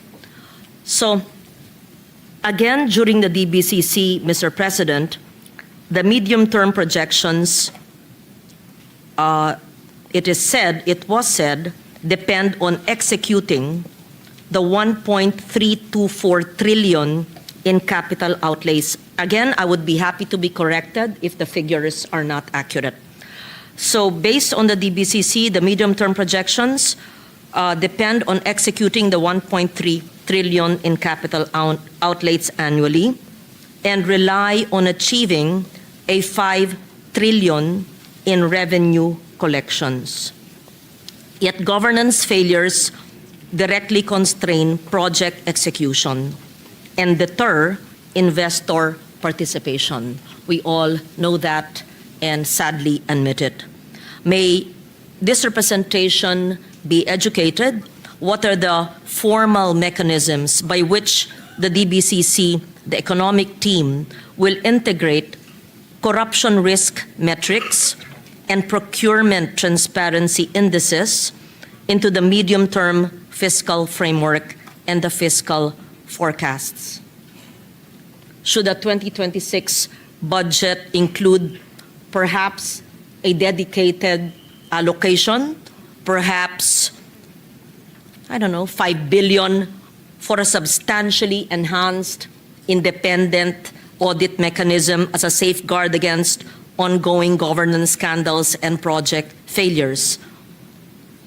I just want to understand what is the game changer that will ensure that we will reach our targets and not speak 1 year from now of the same governance failures. Thank you, Mr. President. Well, Mr. President, for one, we during the budget of the DPWH, we also talked about how to prevent the same issue from happening this coming 2026. And one of the things that we included in the 2026 Senate Committee report is a fund of 2.4 billion pesos for pre-audit, Mr. President, of all DPWH projects. This was recommended by the COA, the Commission on Audit, and at the same time, the DPWH accepted this proposal during that hearing where you were there, Mr. President. So we carved out 2.4 billion to fund COA's pre-audit activities in DPWH. At the same time, DPWH will be using modern technology to make sure that ghost projects will not happen again. So they will use satellite technology that can pinpoint exactly where the projects are, technologies that can be used to validate the projects that are being implemented. So the use of technology will be a key reform that the DPWH will be doing this coming new year, Mr. President. We can also use the following provisions under the new Procurement Act. Secretary Pangandaman mentioned to me that under the new Procurement Act, there is an enhanced transparency and accountability mechanism, Mr. President. This is one will be the open data contracting that will ensure open access to procurement processes and contract implementation. The other one is participatory procurement. Empowers observers and civil society organizations in independent oversight and monitoring rules, and beneficial ownership disclosure. Mandates declaration of beneficial owners to detect conflict of interest and prevent circumvention of blacklisting, Mr. President. Those are the mechanisms, Mr. President. Thank you for that. We anticipate the implementation and hopefully the immediate positive impact of the open governance which the DBM has been championing in the past months. That's on the procurement side, Mr. President, Yes. but on the implementation side, the pre-audit is a major reform that we included in the budget, Mr. President, because in the past, as we have seen in the issues of ghost projects, hindi ho nabibisita ng COA resident auditor, no? Because sa dami pong projects, hindi ho nabibisita lahat. Bayad na, hindi pa rin nila nabibisita. So we're reversing the process by adding more funds, getting more auditors on the ground. So bago po mabayaran yan, definitely mabibisita na nila. Thank you for that, Mr. President. I know I would like to ask now about budget alignment and project integrity. And allow me to read just the context of my question. The total budget proposal submitted by the national government agencies reached 10.101 trillion. Again, let the executive department correct my figures if it's not accurate. Yet the national expenditure program allocation is constrained to 6.793 trillion, a reduction of 3.3 trillion or approximately 33%. The Department of Budget and Management has cited strict parameters for crafting the NEP, including, and I always hear this term, shovel readiness. Projects must have completed feasibility studies and procurement plans. The prioritization of project completion over new construction, I'm happy to know this. I hope that the unfinished multipurpose and health centers and DepEd school buildings, etc., and bridges will have priority over new construction. And the assessment as well of agency absorptive capacity. And this is often the problem. However, the Senate post-budget hearing summary reveals systemic integrity issues. you yourself have flagged billions. I will not belabor the issue. You mentioned about missing station numbers, etc., and incomplete technical documentation. And many locally funded projects bypass the Public Investment Program, the PIP, as well as the 3-year rolling infrastructure program. We spoke about this during one of the subcommittee hearings, the TRIP requirements, and the lack of rigorous technical validation required for development effectiveness. Foreign-assisted projects also face sometimes persistent delays, which are tied to underfunding in terms of the right-of-way acquisition, contributing to 4-year delays on flagship projects. So my question is, having said that, the Department of Planning, Economy and Development, DepDev, is responsible for the PDP. The DBM manages the budget execution and allocation. How has the DBCC ensured that the 6.793 trillion NEP is rigorously aligned with the PDP priorities and the projects that may not have been included in the PIP and the TRIP, or perhaps lacking in complete feasibility studies, or perhaps have no detailed engineering studies and are systematically excluded then from the budget? Which brings me to the issue of agencies of government always coming to us asking for their priorities that were not included in Tier 1, but they say are priorities, but could not have complied with supposedly the rigorous requirements of the economic team, or of these two agencies I mentioned. So may I know how will the executive department deal with this? From a 10 trillion budget proposals to a 6.7 trillion NEP, so 1/3, 33%, sinantabi. And if you talk to every agency of government, this is the mantra. Sabi po, wag na kaming humingi, pero wag na nyo sasabihin, pero ito po kailangan talaga You know that. All of us here, they come to us with requests. I think the chair would confirm that, right? Yes, Mr. President. You have balikbayan boxes of requests. Yes, Mr. President, Yeah. marami ho talaga until now. A lot of agencies, local governments and agencies. LGUs and NGAs. NGAs. Yes. Big and small NGAs, they're actually coming to request for additional funding. So it's really, Mr. President, as the good gentle lady from Panay knows, it's really about fiscal space, Mr. President. So because of the tight fiscal space, it's very hard to give amounts to agencies that are not in line with the priorities of the President, Mr. President, and also in line with the Philippine Development Plan. So you're absolutely correct that the initial request, actually the initial was 11 trillion, Mr. President. It was trimmed down to 10 trillion. But even at 10 trillion, it cannot be completely allocated. So the DBM prioritizes making sure that the projects are can be implemented as soon as possible. Although during the hearing, the DBCC hearing, there are still room for improvement in terms of shovel readiness, Mr. President. Nakita natin na maraming mga projects on paper shovel ready pero hindi pa siya talagang shovel ready kasi kulang ng feasibility study or others.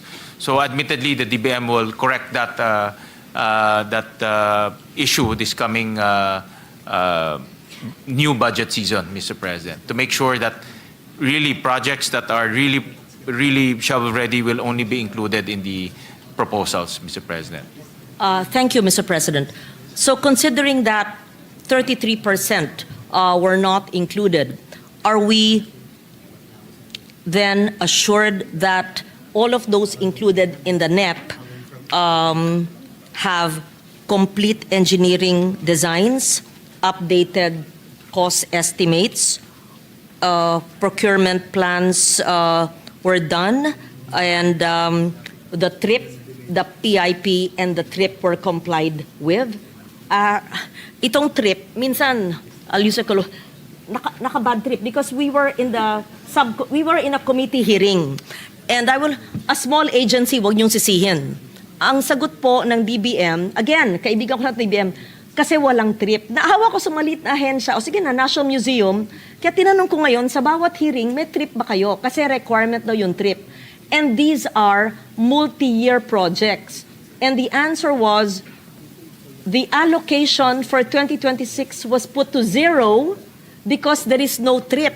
We were all confused and we asked for a memo on the trip. But I'm happy there should be a Mr. trip. President, There should be a trip. But then, pag multi-year project at nabigyan nung nakaraang taon, hindi bibigyan ng next year, nakatiwangwang yung building kasi walang trip, hindi ba iniisip yon na at least multi-year? So, again, back to my question. Huwag magagalit ang DBM, gusto ko lang maliwanag kasi. Oo, lahat ba ho na nasa NEP ay merong nakapasa sa DepDev na PDP, PIP, merong trip na maganda naman, dapat kasi talagang pumapasa dyan, at may feasibility studies na detailed engineering designs, which are requirements. Because yung 33%, diba, hindi na naisama. 3.3 trillion, hindi na isama. We assume na yung sinama ay compliant po. O baka hindi pa rin naman. Just so that we are aware, and if we need to cut any further, we still have the time to cut between now and our passage of the Senate version. Well, Mr. President, I can confidently say that the projects in the DPWH, in the Department of Public Works, under the committee report, has the minimum documents to become shovel-ready. No? Because we also included in the committee report the station numbers of all the projects there. No? So in order to have a station number, kailangan merong detailed engineering, merong ring feasibility study at iba pang mga dokumento. So lahat ho yan meron na sa DPWH projects. And we also remove yung mga doble. How much did we remove yung mga doble-doble? How much? Yung mga doble-doble? How much? Magkano nga? Yung mga duplicate projects, no? Projects that appeared, let's say, in 2024 GAA, 2025 GAA, then reappeared in 2026. We remove all of those. And that amounted to about 4 billion pesos, Mr. President. So, in other words, this list of DPWH projects are vetted properly. Since nawala na po yung flood control projects, nawala na rin po yung issue of not being shovel-ready. No, because yung flood control, that's the component, or that's the group that is actually problematic because wala siyang feasibility study, wala rin siyang detailed engineering. So problematic ho siya. So nung tinanggal ho siya, na iwan roads, bridges, we mandated DPWH to give us the station number. So we're very confident na these are meron na ho mga detailed engineering itong mga projects na ito.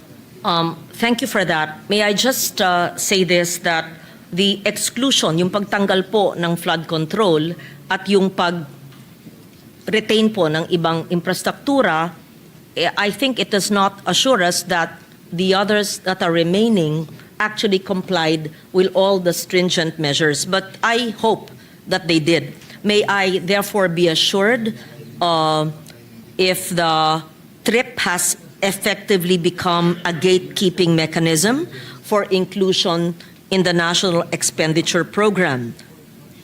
Simple po, lahat pa ho ng proyekto sa NEP na na-carry po sa GAB na inaaral po natin ay napasa po ng trip?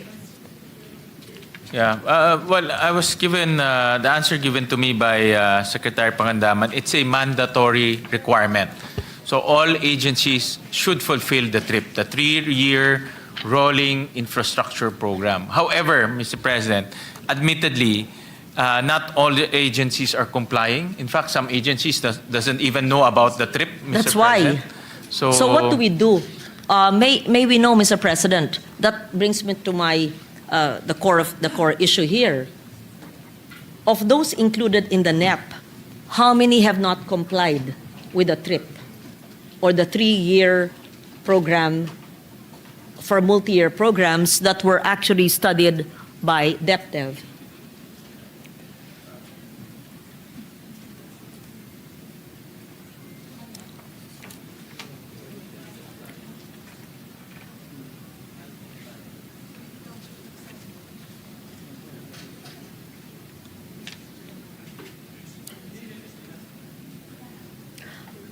Simple lang po, how many infrastructure projects in the NEP and the present HGAB, which we are studying now, are not TRIP compliant?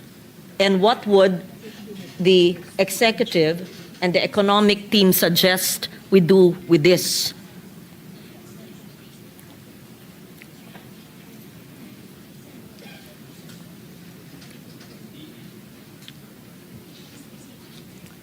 If the agencies are not even aware, then how were their projects included in the NEP if they're not even aware of the existence of a requirement of the DepDev and DBM?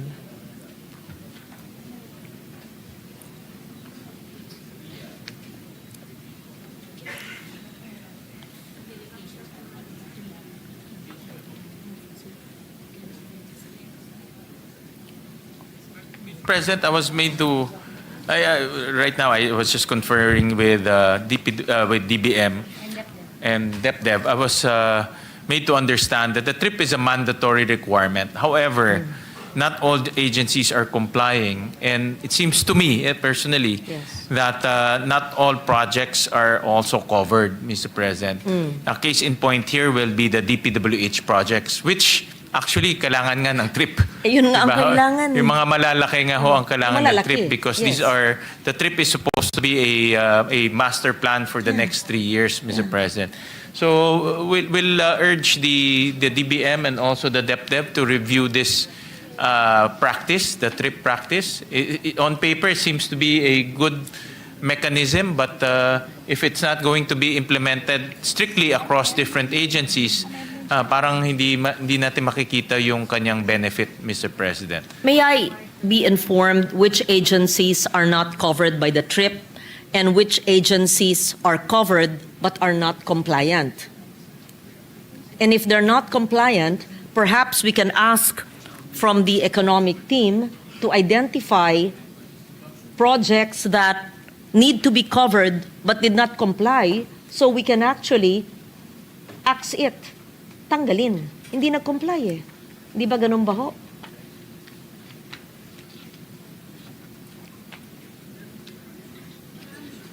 And replace it or realigned further to support other budgetary priorities.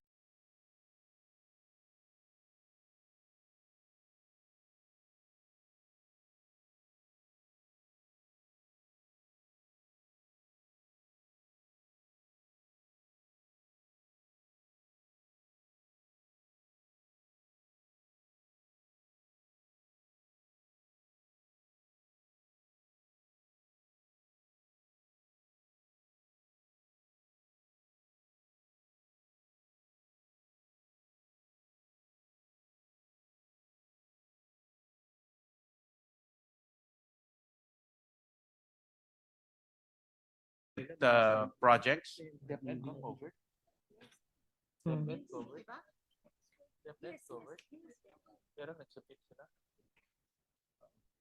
I was made to understand that DepEd is covered and they've submitted. So parang ang DPWH lang po ang hindi covered na big ticket agencies. How, no? how do we accept the budget of DPWH?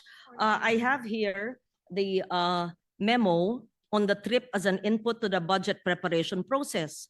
You, Mr. Chair, had so rightly said that it is indeed a priority.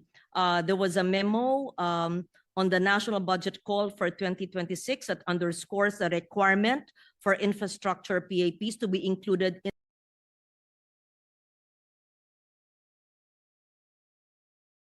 ongoing infrastructure projects must be included in the PIP and the TRIP.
New to us and also questionable and also not in line with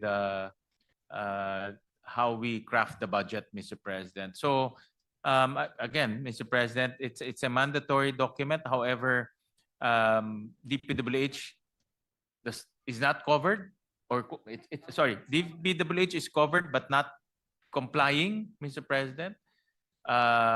So the DBM and DepDev really need to review this mechanism and be strict in the implementation of this mechanism. Isn't that the most important government department that must comply? Because the trip would mean they have feasibility studies, they are shovel ready, they went through the proper procurement plans. And if they are non-compliant, I don't have words to Yeah, well, say. Mr. President, it needs to be reformed. The trip, if the DBM and DepDev decides to continue with the trip, then we need to reform it and make sure that it's implemented across different agencies.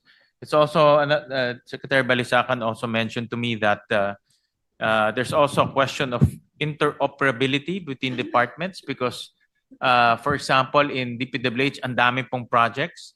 So instead of submitting to them the feasibility one by one, it will be done online and electronically. So that's also another thing that they are resolving. But admittedly, Mr. President, you're absolutely correct. The implementation is uneven as of this point. Do we therefore, Mr. President, review all the infrastructure projects we are currently reviewing contained in the NEP and HGAB and take into consideration the inclusion of infrastructure projects that did not go through the process as mandated, not by the legislature, but by the executive department itself? Why mandate something that is not followed? It's not followed.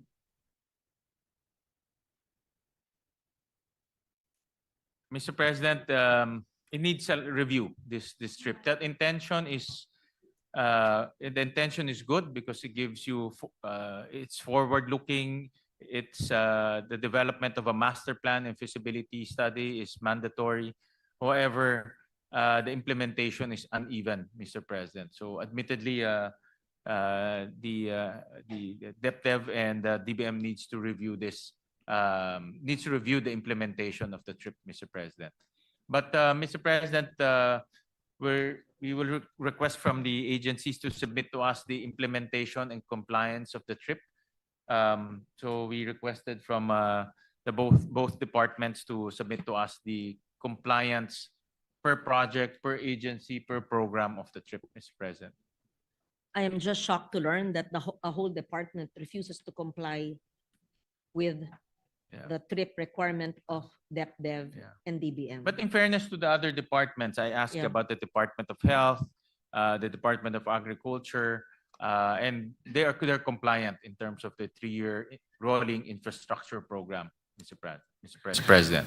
I will ask this again in the DPWH hearing and in every agency where the trip is covered. And we would like to understand, because conceptually it is important so that you see the readiness of the agency. And we want to understand the non-compliance and the impact of its non-compliance, because if the others are compliant, why not the others? The difficulties and the challenges it faces, and whether to have such a requirement at all. Eh kung di naman po sinusunod, bakit po natin imamandate?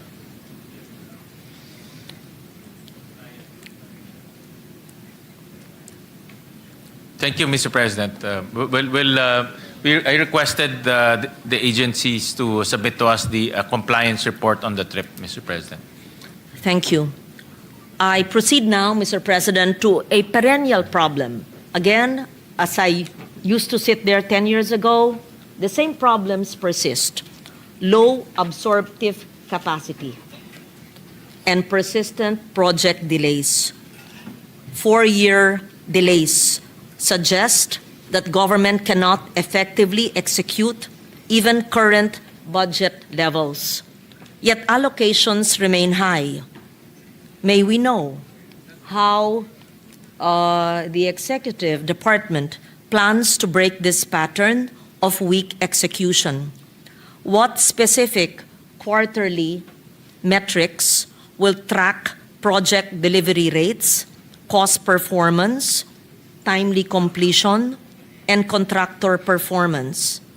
Should budget utilization rates be monitored, as I suggested, monthly or quarterly rather than annually, and the withholding of funds from non-performing agencies to redirect towards faster executing entities, although I know this may not be possible if it's already line itemed in the GAA?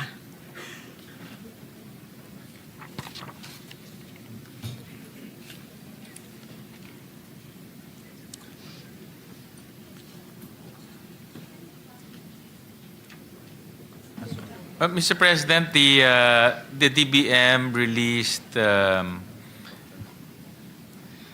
circular letter number 2025-2, and this is for the conduct of agency performance reviews every year and done on a quarterly basis. So this agency performance review covers absorptive capacity, the utilization of funds, and also the efficiency in terms of utilization of their budget, Mr. President. Quarterly. So meron silang agency performance review, Mr. President. In fact, I remember getting a summary or a annual summary of that agency performance review, Mr. President. So it's comprehensive. Lahat ng agency meron doon. And they give grades, no? May rating po kung sino mga agencies are efficient, sino mga agencies are not efficient, Mr. President. Ah, that's very good. Yeah, May we rating po request sila. that from DBM? Yes, Mr. And we will President. read it into the record in the next plenary. Yeah, I've unless- seen the report, Ms. In fact, meron ako dito, Mr. Yes. President. And I would assume, Mr. President, that that would be the basis of the next year's budget. Kung mababa ang kanilang utilization, mababa rin ibibigay sa kanila. Hindi nila manguya at malulon ang binibigay sa kanila. Diba? Gawain natin yan, Doblon. Di ba? Di ba nai-insta yung pag binibigyan hindi ginagamit. Yeah. Yes. So we would be happy to receive the list of the non-performing agencies and perhaps know the reasons why, what are the challenges they face, Mr. President? Mr. President, I'm looking at the budget ng Bayan Monitor, the agency budget review, Mr. President. And in this review, they give scorecards or they grade the agencies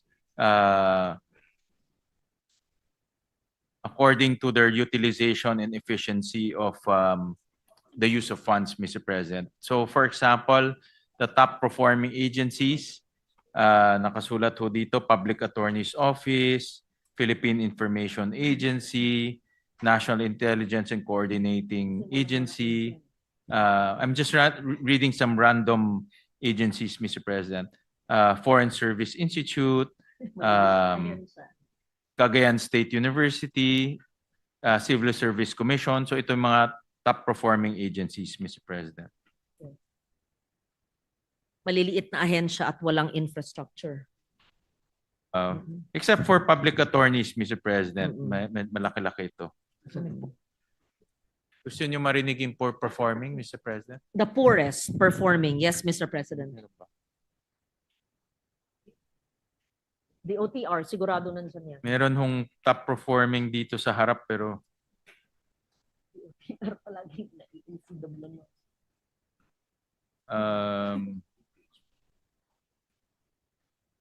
Hindi naman. Hindi makaya.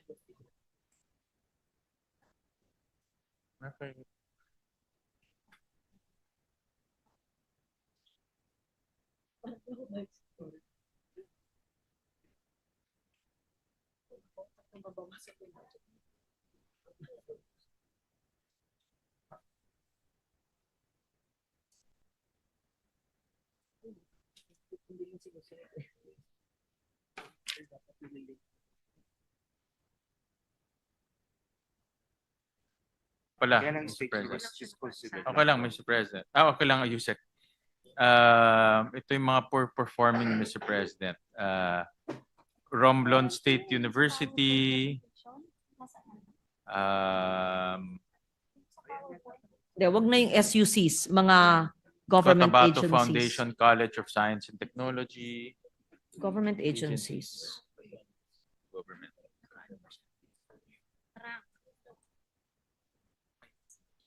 The lowest.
According to the list, Mr. President, the lowest is Department of Migrant Workers, then the Commission on Higher Education, the Department of Housing, DOTR, Mr. President. COMELEC is also a low performing. And this is spending. Pag sinabi natin low performing, hindi ibig sabihin hindi sila magaling. Yung paggastos lang ho nila ng budget. Mr. President. Hmm. So these are we'll submit the list to Her Honor, Mr. Yes. President. The We'll submit the list. top, when we receive the the top list. and the lowest. Then it will be just to, And so we'll- that the agencies, Mr. President, may prepare the answer. Correct. They have to know their standing. Yes, And yes. perhaps explain to us their It's a- inefficient spending so that we know the problems. Yeah, it's a We good can help them. scorecard, Mr. President, Yeah. and this bodes well with your suggestion of conducting oversight every year, Mm. every month, every quarter. So we I'll can join use you. the agency performance review, Yeah. Mr. President. Yeah. It's not to blame anyone. I'm sure there are stumbling blocks, there are challenges, so we can help Yeah, them. of course. Yeah. There are bottlenecks. definitely, Bottlenecks, yeah. yes. Thank you for your patience, Mr. President. Now we go to measuring poverty, food security, and social inclusion. The Philippine Statistics Authority, let me just give the context of my query. I asked it in the DBCC. I want to put it on record now. They've always used a threshold at 63 pesos per person per day. But this figure has been criticized as unrealistic and perhaps disconnected from reality, particularly in urban areas, since it is based on a 2018 food basket and provincial averaging that masks significant regional price disparities. So having said that, this is an outdated methodology, etc., etc. So may we know, Mr. President, the macroeconomic framework highlights poverty reduction and social inclusion as key development outcomes. Yet, the threshold is still using the 63 pesos a day unless it was already changed, computed from a 2018 basket that does not reflect the current market realities or even the regional cost of living variations. So how would this affect the reliability? Paano natin maaasahan ang mga ahensya ng gobyerno given the government's macroeconomic assumptions on consumption, savings, and the reduction of inequality if we use a 2018 PSA figure? Whether it is in the budget of DOLE or the SWD or any agency of government, assuming this was used by the economic team.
Thank you, Mr. President. And Mr. President, just to update Her Honor, Senator Lauren Legarda, these numbers of 63 pesos per day per person was already updated.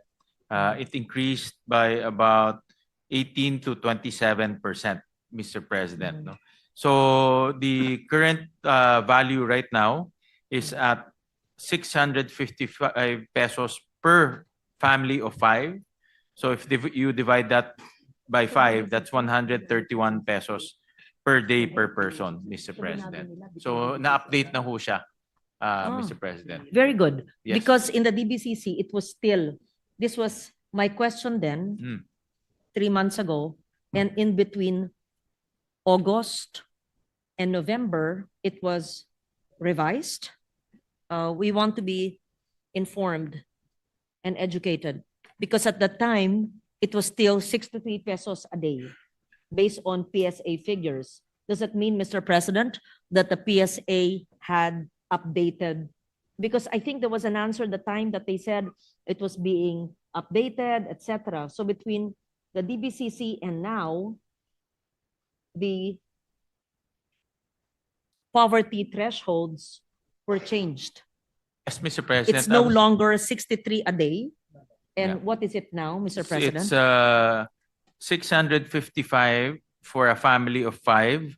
If you divide that per person, that's 131 pesos per day per person, Okay. Mr. President. So it was just Thank you. recently updated, Mr. President, because the survey was just recently concluded or recently put together. Thank you, Mr. President. It more than doubled then. Yes, Mr. President. And also they but- adjusted the food prices, Mr. President. That's the Yes. most important. But does it mean that the inputs of every government agency relied on these updated figures? Mr. President, remember the NEP was made the first semester of 2025. It was submitted to Congress in July. Even if there's a NEP revised, it is not all agencies. But between August, when we deliberated on the NEP, and now the PSA provided the agencies with the amended poverty threshold. How could all agencies in 3 months amend their submissions when the NEP was already submitted to Congress by June or July? But Mr. President, we have real-time coordination with the PSA and DSWD. I think one of the most one program that will definitely be affected by this reduction in or increased in poverty threshold is the 4-piece program, Mr. President. So we coordinated with the DSWD on this aspect. With the PSA and the DSWD with this aspect, Mr. President. So mag-a-adjust ho kasi mga poverty-related programs ho natin. And during the hearing, I remember we asked the PSA about this poverty threshold, also with the adjustments in terms of the number of 4-piece beneficiaries, and we adjusted it accordingly, Mr. President. Thank you for that, and I'm glad the good sponsor mentioned about the SWD and the 4-piece program. Maaapekto din yan yung SLP program, yes, as well as not just AIX, SLP, but also the senior citizens pensions. I'm not certain how, which has been in a backlog for a long time. Perhaps the kabuhayan programs of DOLE would also be affected.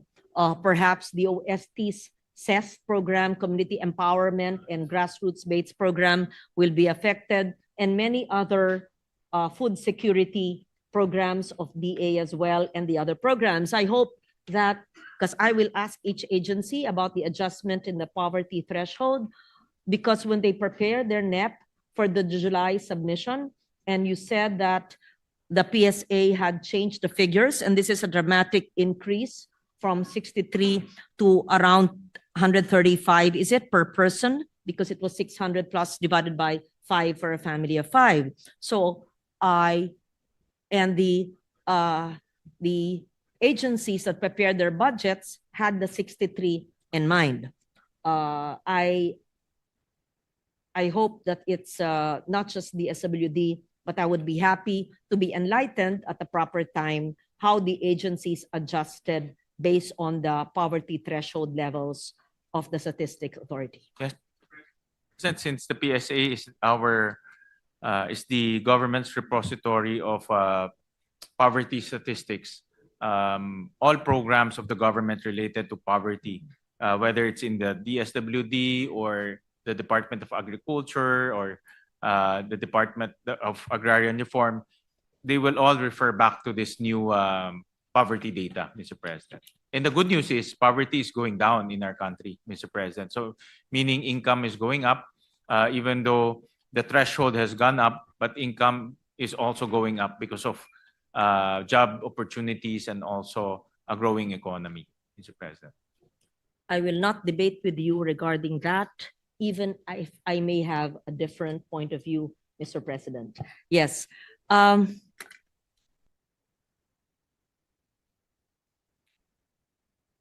Okay. May I know, before we leave the topic, Mr. President, it's 135 per person? Just so that is PSA present here? Yes, yes.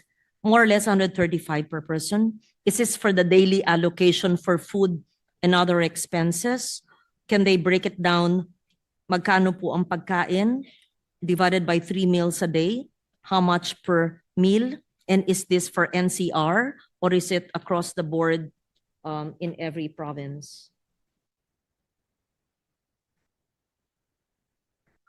Yes, Mr. President, this 135 is for NCR, Mr. President. Mhm. And we can, we have the breakdown.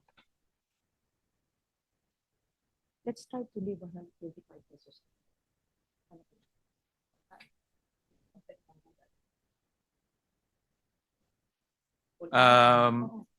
Out of the 35 peso per person per day, Mr. President, 85%, 85 pesos is allocated to food, Mr. President. Okay, 85 divided by 3.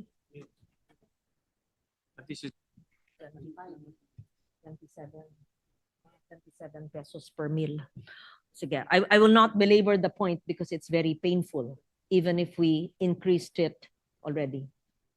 Nagbibiro ako dito pero hindi biro. Subukan natin kung paano yung 130 a day. Kung magtatanim ka naman ng sariling pagkain mo, baka sakaling kasya. And my final question for the moment, Mr. President. For, again, these are the figures that I have. Please correct me if the figures are not accurate. For 2026, the government expects to raise revenues in the amount of 4.938.4 billion, while disbursement is projected to reach 6.630 billion, or a deficit of 1.626 billion. Assuming my figures are accurate, we would see that disbursement for the current operating expenditures is expected to reach 5,020 billion, which is 37.3 billion higher than the revenue we will generate, which means, obviously, that our current operating expenses will be partially paid by our borrowings. Our current operating expenses, sweldo, diba? Salaries, bonuses, traveling, domestic and foreign, interest payments, local and foreign, janitorial services, utilities, financial subsidy, etc. Mr. President, how will would you confirm that our borrowings, hihiram po tayo, uutang po tayo para bayaran ang sweldo ng mga tao sa gobyerno? In short, our borrowings, our loans will go to our operating expenses and not to capital outlay that will go to the creation of jobs and that will spur the local economy. And may I know how many years have we been experiencing this, and how do we get out of it progressively, hopefully in the future, in the near future? Please educate me.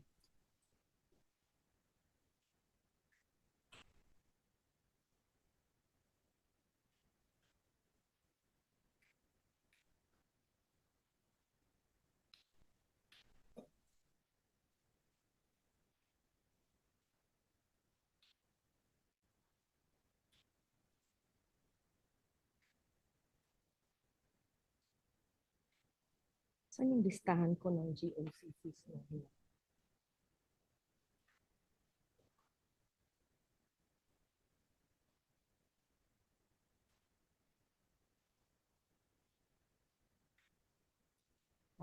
Pagod na ako, nalilungkot pa naman ako. Kaya nakikita ba natin? But, Mr. President, in an ideal situation, we only need to borrow for capital expenditures, meaning all of our collections should go to current operating expenditures, meaning for salary payments, pangbayad ng kuryente, pangbayad ng tubig, bonuses, all of that should be funded by our own revenues. Revenue. But there's a small shortfall in terms of our collection versus current operating expenses of about 37 billion, Mr. President. So it's a small shortfall. So two-prong approach, Mr. President. One is to collect efficiently, meaning our revenues, whether tax or non-tax, should be collected efficiently so that we can cover our current operating expenses. Number two is also cut on some of our current operating expenses. Secretary Recto mentioned that in his estimate, they can still reduce MOE by about 160 billion, meaning reduce some of the traveling expenses, some of the MOE expenses. So tingin niya kaya pang bawasan doon so that we can finance our current operating expenses by our own revenue, not to borrow, Mr. President. But maliit lang naman po yung maliit lang naman yung ating shortfall on that effect, Mr. President.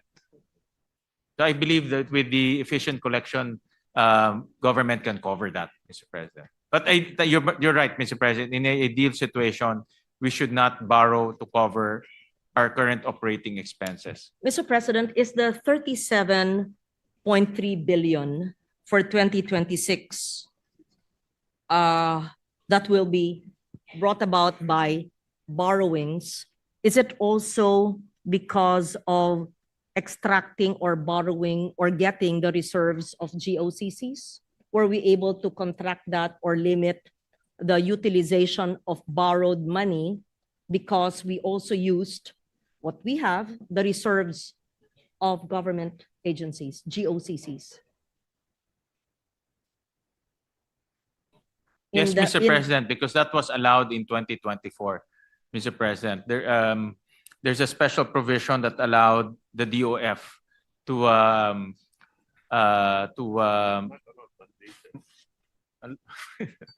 sabi ko allowed, sabi ni Secretary Recto, mandated, but authorized the DOF.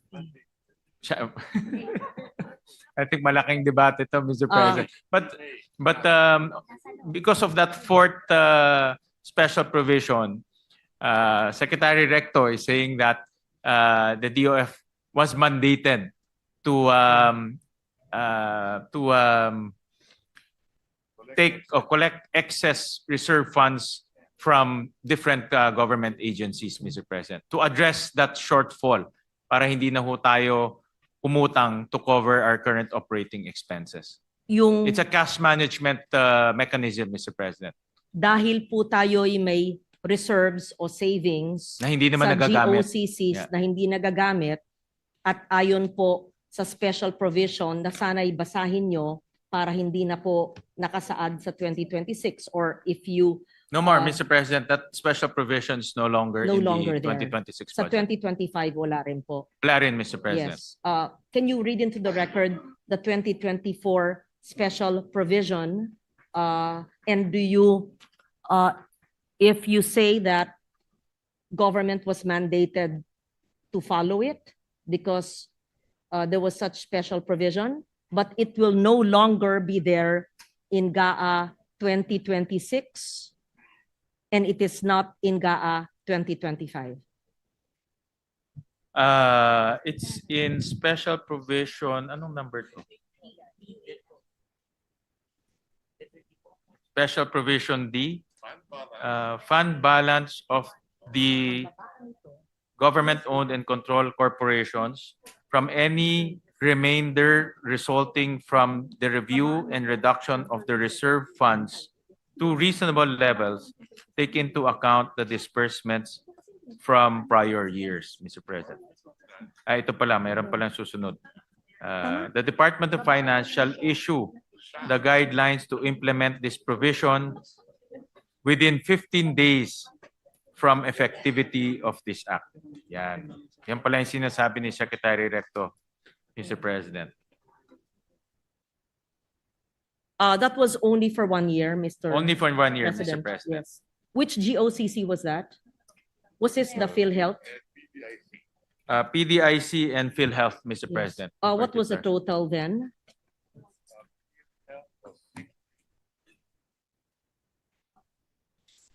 PDIC was how much, Mr. President? 107. For PhilHealth, Mr. President, it's 60, and for PDIC, it's 107 billion, Mr. President. PDIC, magkano po? 107 billion. 107B. B. And PhilHealth, 16. yes. Are we supposed to pay back PDIC for 107B? No, no need. Mr. President, according to Secretary Recto, no need to return the funds, Mr. President. They have more than adequate resources to cover what they need to cover, Mr. President. For PDIC. For PDIC. How about for banks. PhilHealth, the 60 billion?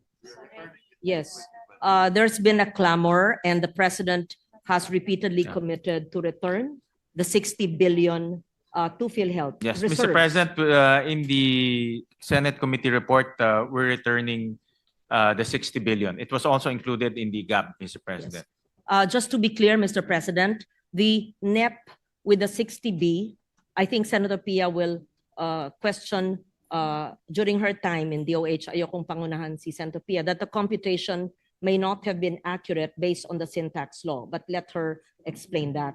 And clearly, the 60 billion, again, I'm not certain if that's accurate, is not the payment for PhilHealth because that is the allocation based on the implementation of the syntax law. So hindi po yun. Earmark na po yun. Yan, alam ng health advocate expert. So we're not referring to the NEP allocation. You mentioned, Mr. Chair, about the HGAB, which has another 60B. But the 60B from HGAB, Mr. President, came from the flood control, if I'm not mistaken. Please correct me if I'm wrong. It came from an agency, perhaps the DPWH flood control, which was moved pambayad utang sa reserves ng PhilHealth. Is that how it moved? So that it's clear. Because dalawang 60, first is the implementation of the syntax law, which should not be claimed as the return to PhilHealth reserves. And the second, HGAB, yun ang pambayad utang. I just want to know where did it come from in the HGAB, and that's included in our Senate committee report, and we are grateful to your honor that it was included as well.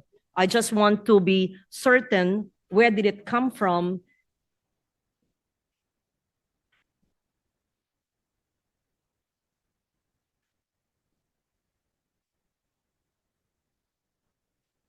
Yoli, di ba yung sabi mo? Well, Mr. President, originally in the NEP, there was a 53 billion subsidy to PhilHealth, and that is supposed to be coming from the syntax allocation, Mr. Yes. President.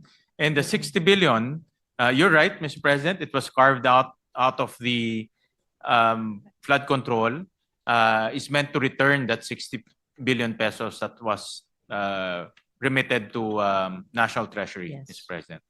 Thank you for that answer, Mr. President. So it's very clear we have the earmarked allocation based on an existing law syntax na ayon sa ilan sa ating kasamahan ay kulang, but we'll tackle that in the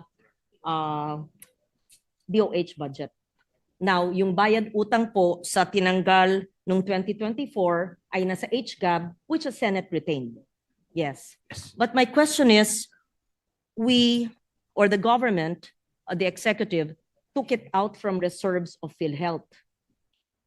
Should it not return it there? And in what process should it be returned? Because it is going to be in the GAA with earmarked expenditures, not in the reserves of PhilHealth where it came from.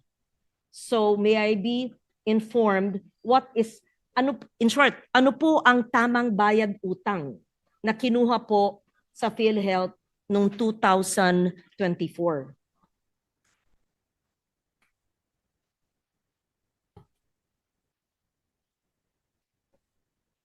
Okay, Mr. President, I was just clarified that the 60 billion that was taken from PhilHealth did not come from the reserves, Mr. President. It was a fund balance, meaning yun talaga yung natitira nila na actively being used for their case rates, Mr. President. So since it was substantial at that point, yun ang renimit sa National Treasury. Can So you kindly that will be explain? returned in the same form as fund balance. The 2024 na kinuha po ng DOF, is it DOF? That took away from PhilHealth did not come from the reserves. No, Mr. President, that was What do you call it? It came from the fund operating balance. Fund balance. Okay. The fund balance. So it's a different fund from the reserve, Mr. President. The fund balance. So you're correct in saying that under the NEP of 2026 na 53.26B, hindi ito yung bayad utang. And then the 60 billion in the 2026 House Bill, GAB, ito yung bayad utang, but it is intended for benefit package improvement under the Universal Healthcare Law.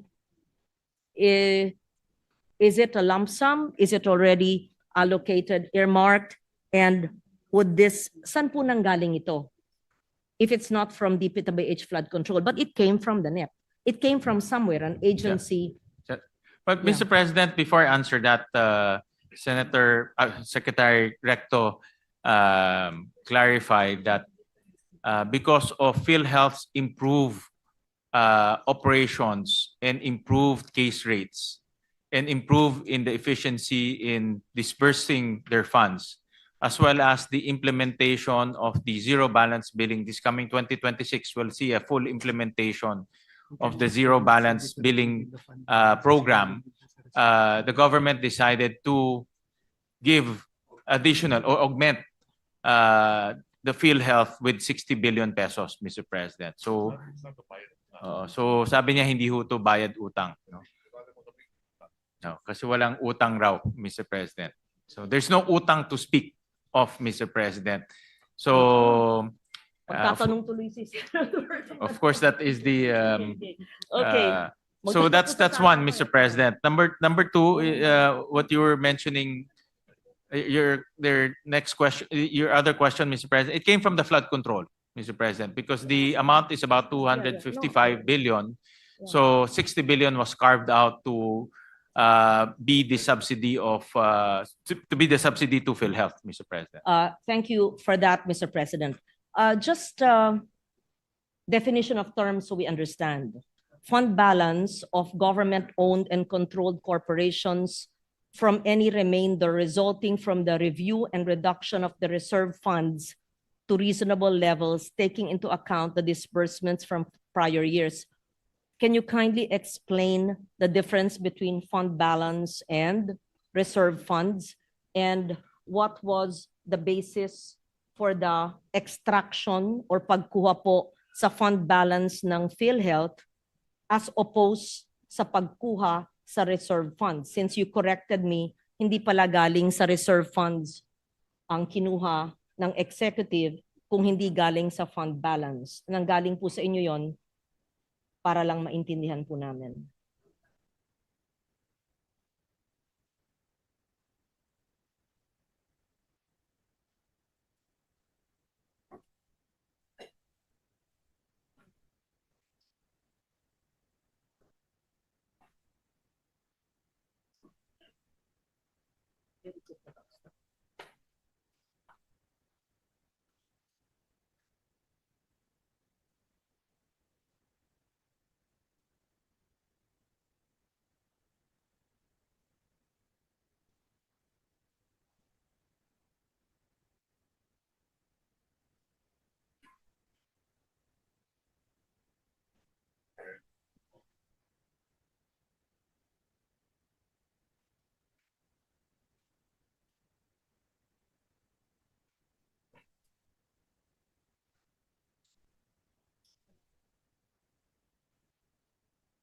may utang ang gobyerno sa PhilHealth kasi walang earmark allocation sa GAA. Wala. Wala. Ngayong taon. 2025. Wala. Ayun pa. Kailangan bayaran. Kasi galing sa syntax law, wala.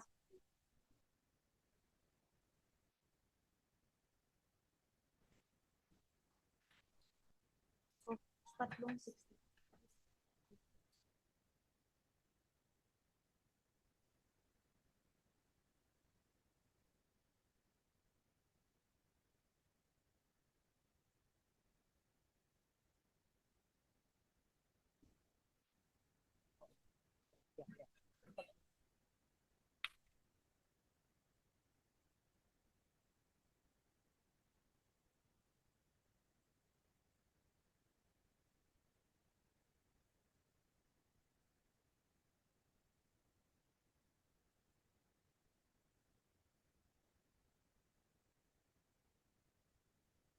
But Mr. President, sorry for the delay. I just want to make sure so that I can explain it as simple as possible.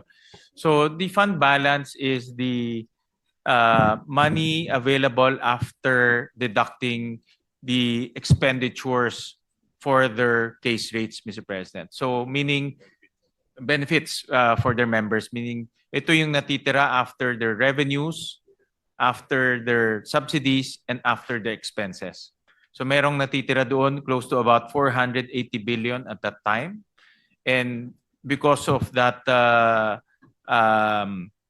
surplus fund of 480 billion, the DOF, the PhilHealth remitted 60 billion from that 480 billion, Mr. President. That's outside of the reserve fund. Hindi pa ho yung nasa reserve fund. No?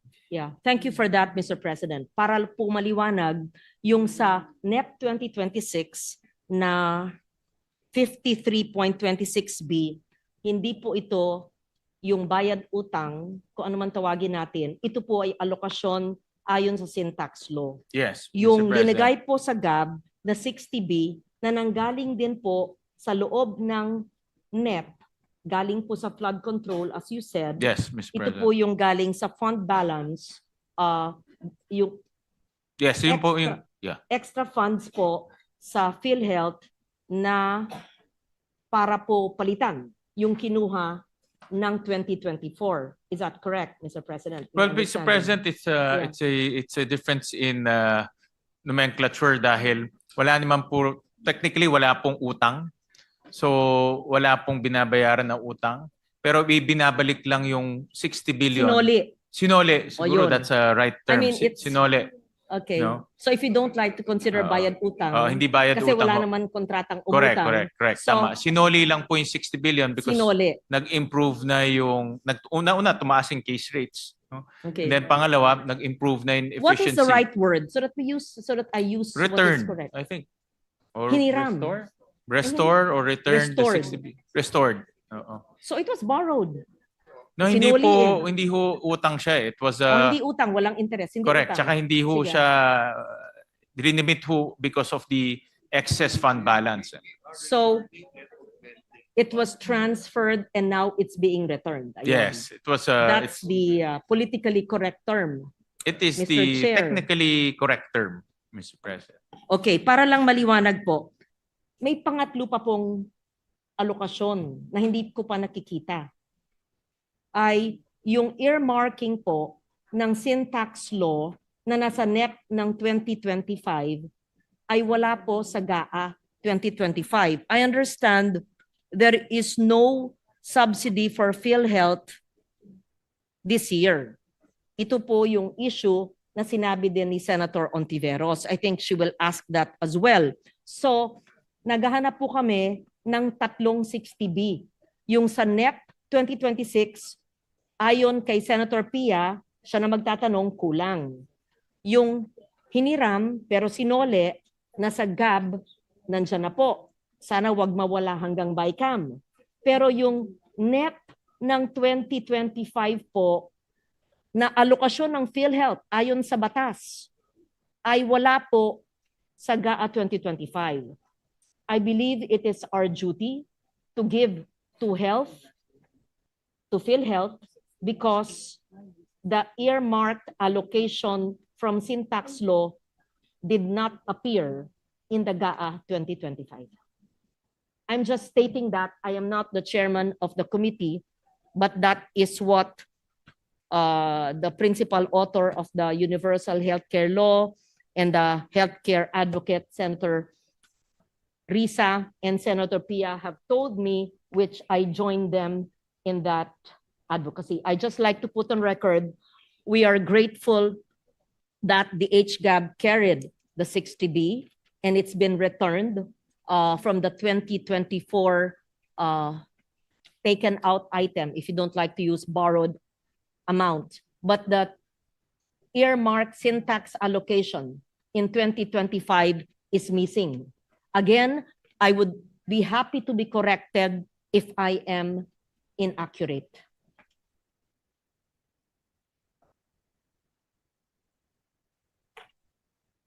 Well, Senator Lauren is absolutely correct that because Congress took out, I'm just checking the amount, about 74 billion pesos in 2015, no? 2025. So in other words, that 2025 allocation for PhilHealth is supposed to be remittances from Syntax, Siguro po, Mr. President. And that is nawala po yun. nawala yun. Tama ho kayo. Tama ho kayo.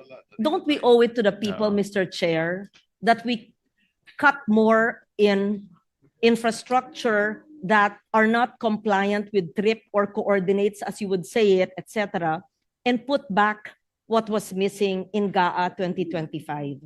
Para po naibalik na natin ng gobyerno lahat ng nawala sa PhilHealth. Yan po ay pag-uusapan natin. Admittedly, the amounts are quite substantial, no? 70 billion pesos. Pero I get the point of Her Honor, Senator Lauren, and definitely po na dapat lang ho natin ibigay sa PhilHealth yung dapat ibigay, no? Ayon sa batas. Kung At ayon sa nagkamali batas, po, yeah. yung syntax, meron ho silang share doon. Yes. Kung nagkamali po at nawala sa GAA 2025, kayo po ang natalagang chair ngayon. At kayo po ay sumasang-ayon sa akin na karapat-dapat lang ayon sa batas ay nandun siya sa taong ito. Tingin ko po ating katungkulan na ilagay po doon. At kung hindi, tingin ko, hindi ako nagdidikta, ibalik, ilagay sa NEP 2027 na kasama pa rin yung earmark allocation dodoble dahil nawala noong 2025. Pag-aralan ho natin, thank you my for the suggestion. suggestion and thank you for pointing that out, Senator Lauren. It's a very good point, important. And pag tinignan ho natin yung malalaking increases sa Senate version, unang-una sa edukasyon, pangalawa sa health, no? Dahil binibigyan natin ng napakalaking pahalaga po ang kalusugan ng ating mga kababayan. At especially after the pandemic, marami ho tayong mga kababayan talagang gustong makita na ma-improve po yung ating healthcare system. So pag-aaralan ho natin mabuti ho yan. Decision na ho to ng Kongreso at Senado. In fact, dahil Kongreso at Senado po ang nagtanggal ng pondo na yan in 2025. Hindi po ako pumirma ng BICAM kasi hindi po ako sang-ayon doon. Kaya po, pag-aaralan ho natin mabuti yan. Thank you for the openness of the chair. Thank you for agreeing with your colleagues. We just want to be compliant with the law and we mean well, but we are also understanding of the limited fiscal space. That's why we presented options to the body. Last na po. Warningan ako, 3 oras na po. Last na po. Binanggit po ninyo na uutang tayo para sa mga sweldo. Ay, magtatanong si... I'm sorry. Yeah. Mr. President, Senator De Veros is seeking the floor for a short manifestation. Senator De Veros, you're recognized. Salamat, Mr. President, at sa gentlelady from Panay at sa ating chair. Nagpapasalamat po ako sa pagtulak ni Senator Lawrence sa isyung ito at sa pagbibigay daan din ng chairman. Gaya ng sinabi nilang dalawa, we are talking of at least 3 important items here na may kinalaman sa PhilHealth. At nagpapasalamat ako sa kanilang dalawa, Mr. Chairman, lumilinaw na mayroong earmark proceeds from sin taxes na dapat na ibigay sa PhilHealth itong kasalukuyang taong 2025.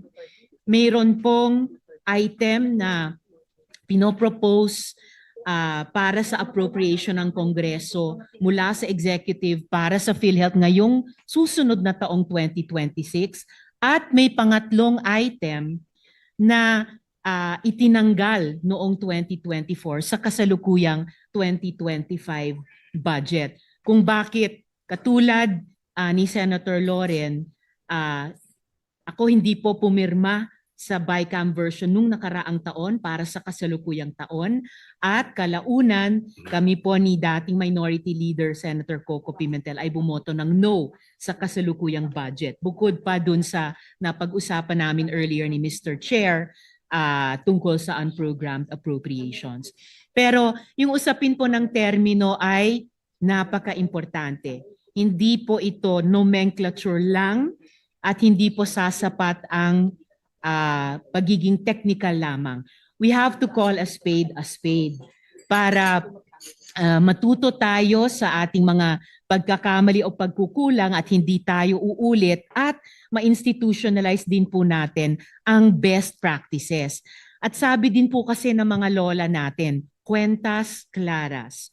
So anuman ang itawag ng DBCC o DOF ngayon na sasabihin nila hindi po ito surplus funds. At I remember nung simula ng debating iyan, tinawag nila itong excess funds. Kung kinuha man nila ito o hindi sa surplus talaga ng PhilHealth. Pero naalala ko, hindi lang yung tayo, karamihan nating mga miyembro ng PhilHealth, pero PhilHealth mismo ay hindi magaan sa loob nila. May sama ng loob sa loob ng PhilHealth. Kinuha po yung 60 billion pesos na iyan.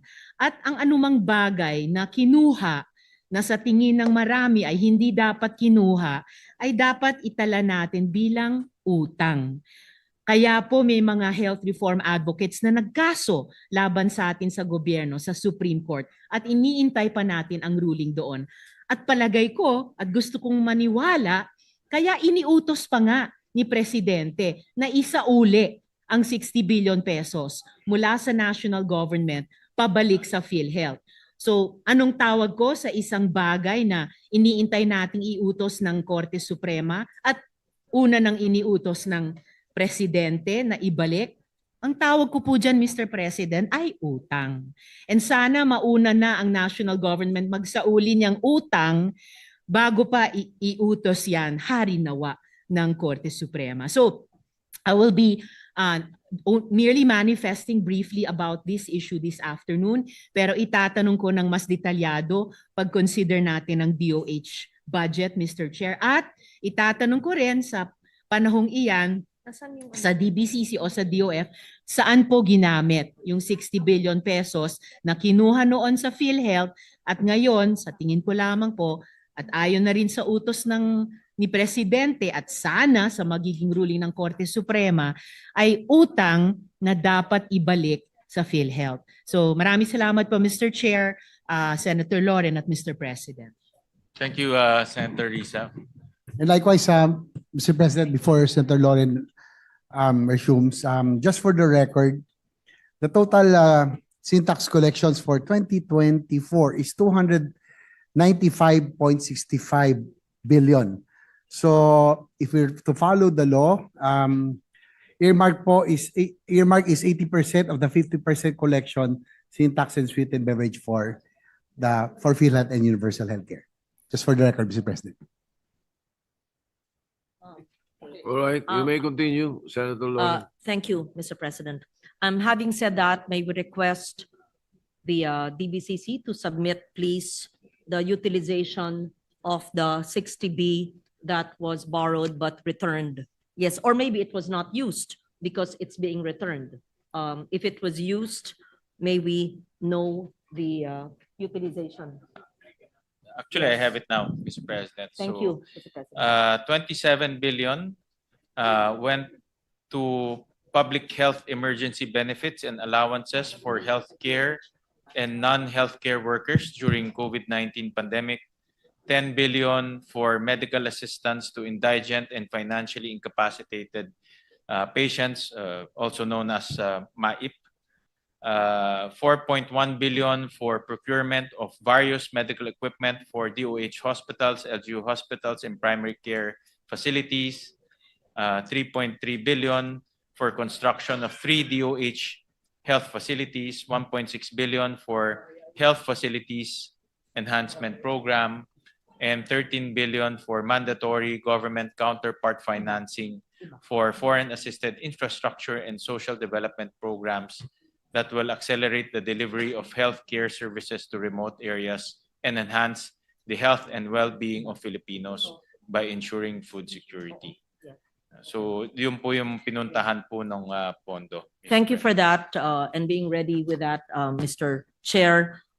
Just a heads up to DOH, I'm sure our colleagues will ask them if they, because of their very low absorptive capacity, especially since you mentioned they created or built health infrastructure for needy populations, etc. I hope they were able to do that. And I hope the funds are not with them still with half-constructed health centers and hospitals. So just so that they will be ready to explain to the body the utilization and implementation of such. Huli na po, dahil binanggit nyo na hihiram pa tayo ng 37.5 billion at sabi nyo ito'y maliit naman na amount para gamitin sa operating expense. Simple thinking, di ba ho, pag uutang pa tayo sa household para lang sa operating expense, di babaan na lang natin ating gastos para wag na tayong umutang. Mr. President, that's Okay. why Secretary Recto proposed in his estimate that MOE across different agencies can still be cut by about 160 billion, Mr. President. 160B. Yes, Mr. President. Yes. And So that is that's making expenses more efficient. may we know whether that is already contained in the Senate committee report? No, Mr. President, I just this was just confirmed to me today, Mr. President. We're happy to note that the 160B cut in operating expenses, and that, of course, from 6.793 trillion with our cuts in questionable infrastructure projects and a further cut in operating expenses kung saan po tayo makakatipid. Does it mean, Mr. President, that we do not have to use our borrowings or our loans for salaries, utilities, and whatever operating expenses of government, Mr. President? Theoretically, yes, Mr. President, because the as I noted earlier, the balance between revenues and current operating expenses is negative 37 billion, Mr. Yeah. President. So theoretically less. So we don't have to borrow 37 billion to finance our operating expenses, Mr. President. Thank you for that, Mr. President. We will anticipate or look forward to seeing which of the MOE expenses in which government agencies will be cut. We will see. At the same time, we are also looking forward to reading the agencies which are non-trip compliant and the action which the chair will take in the non-trip compliant government agencies, assuming it is really a strict requirement of the DBCC and the economic team.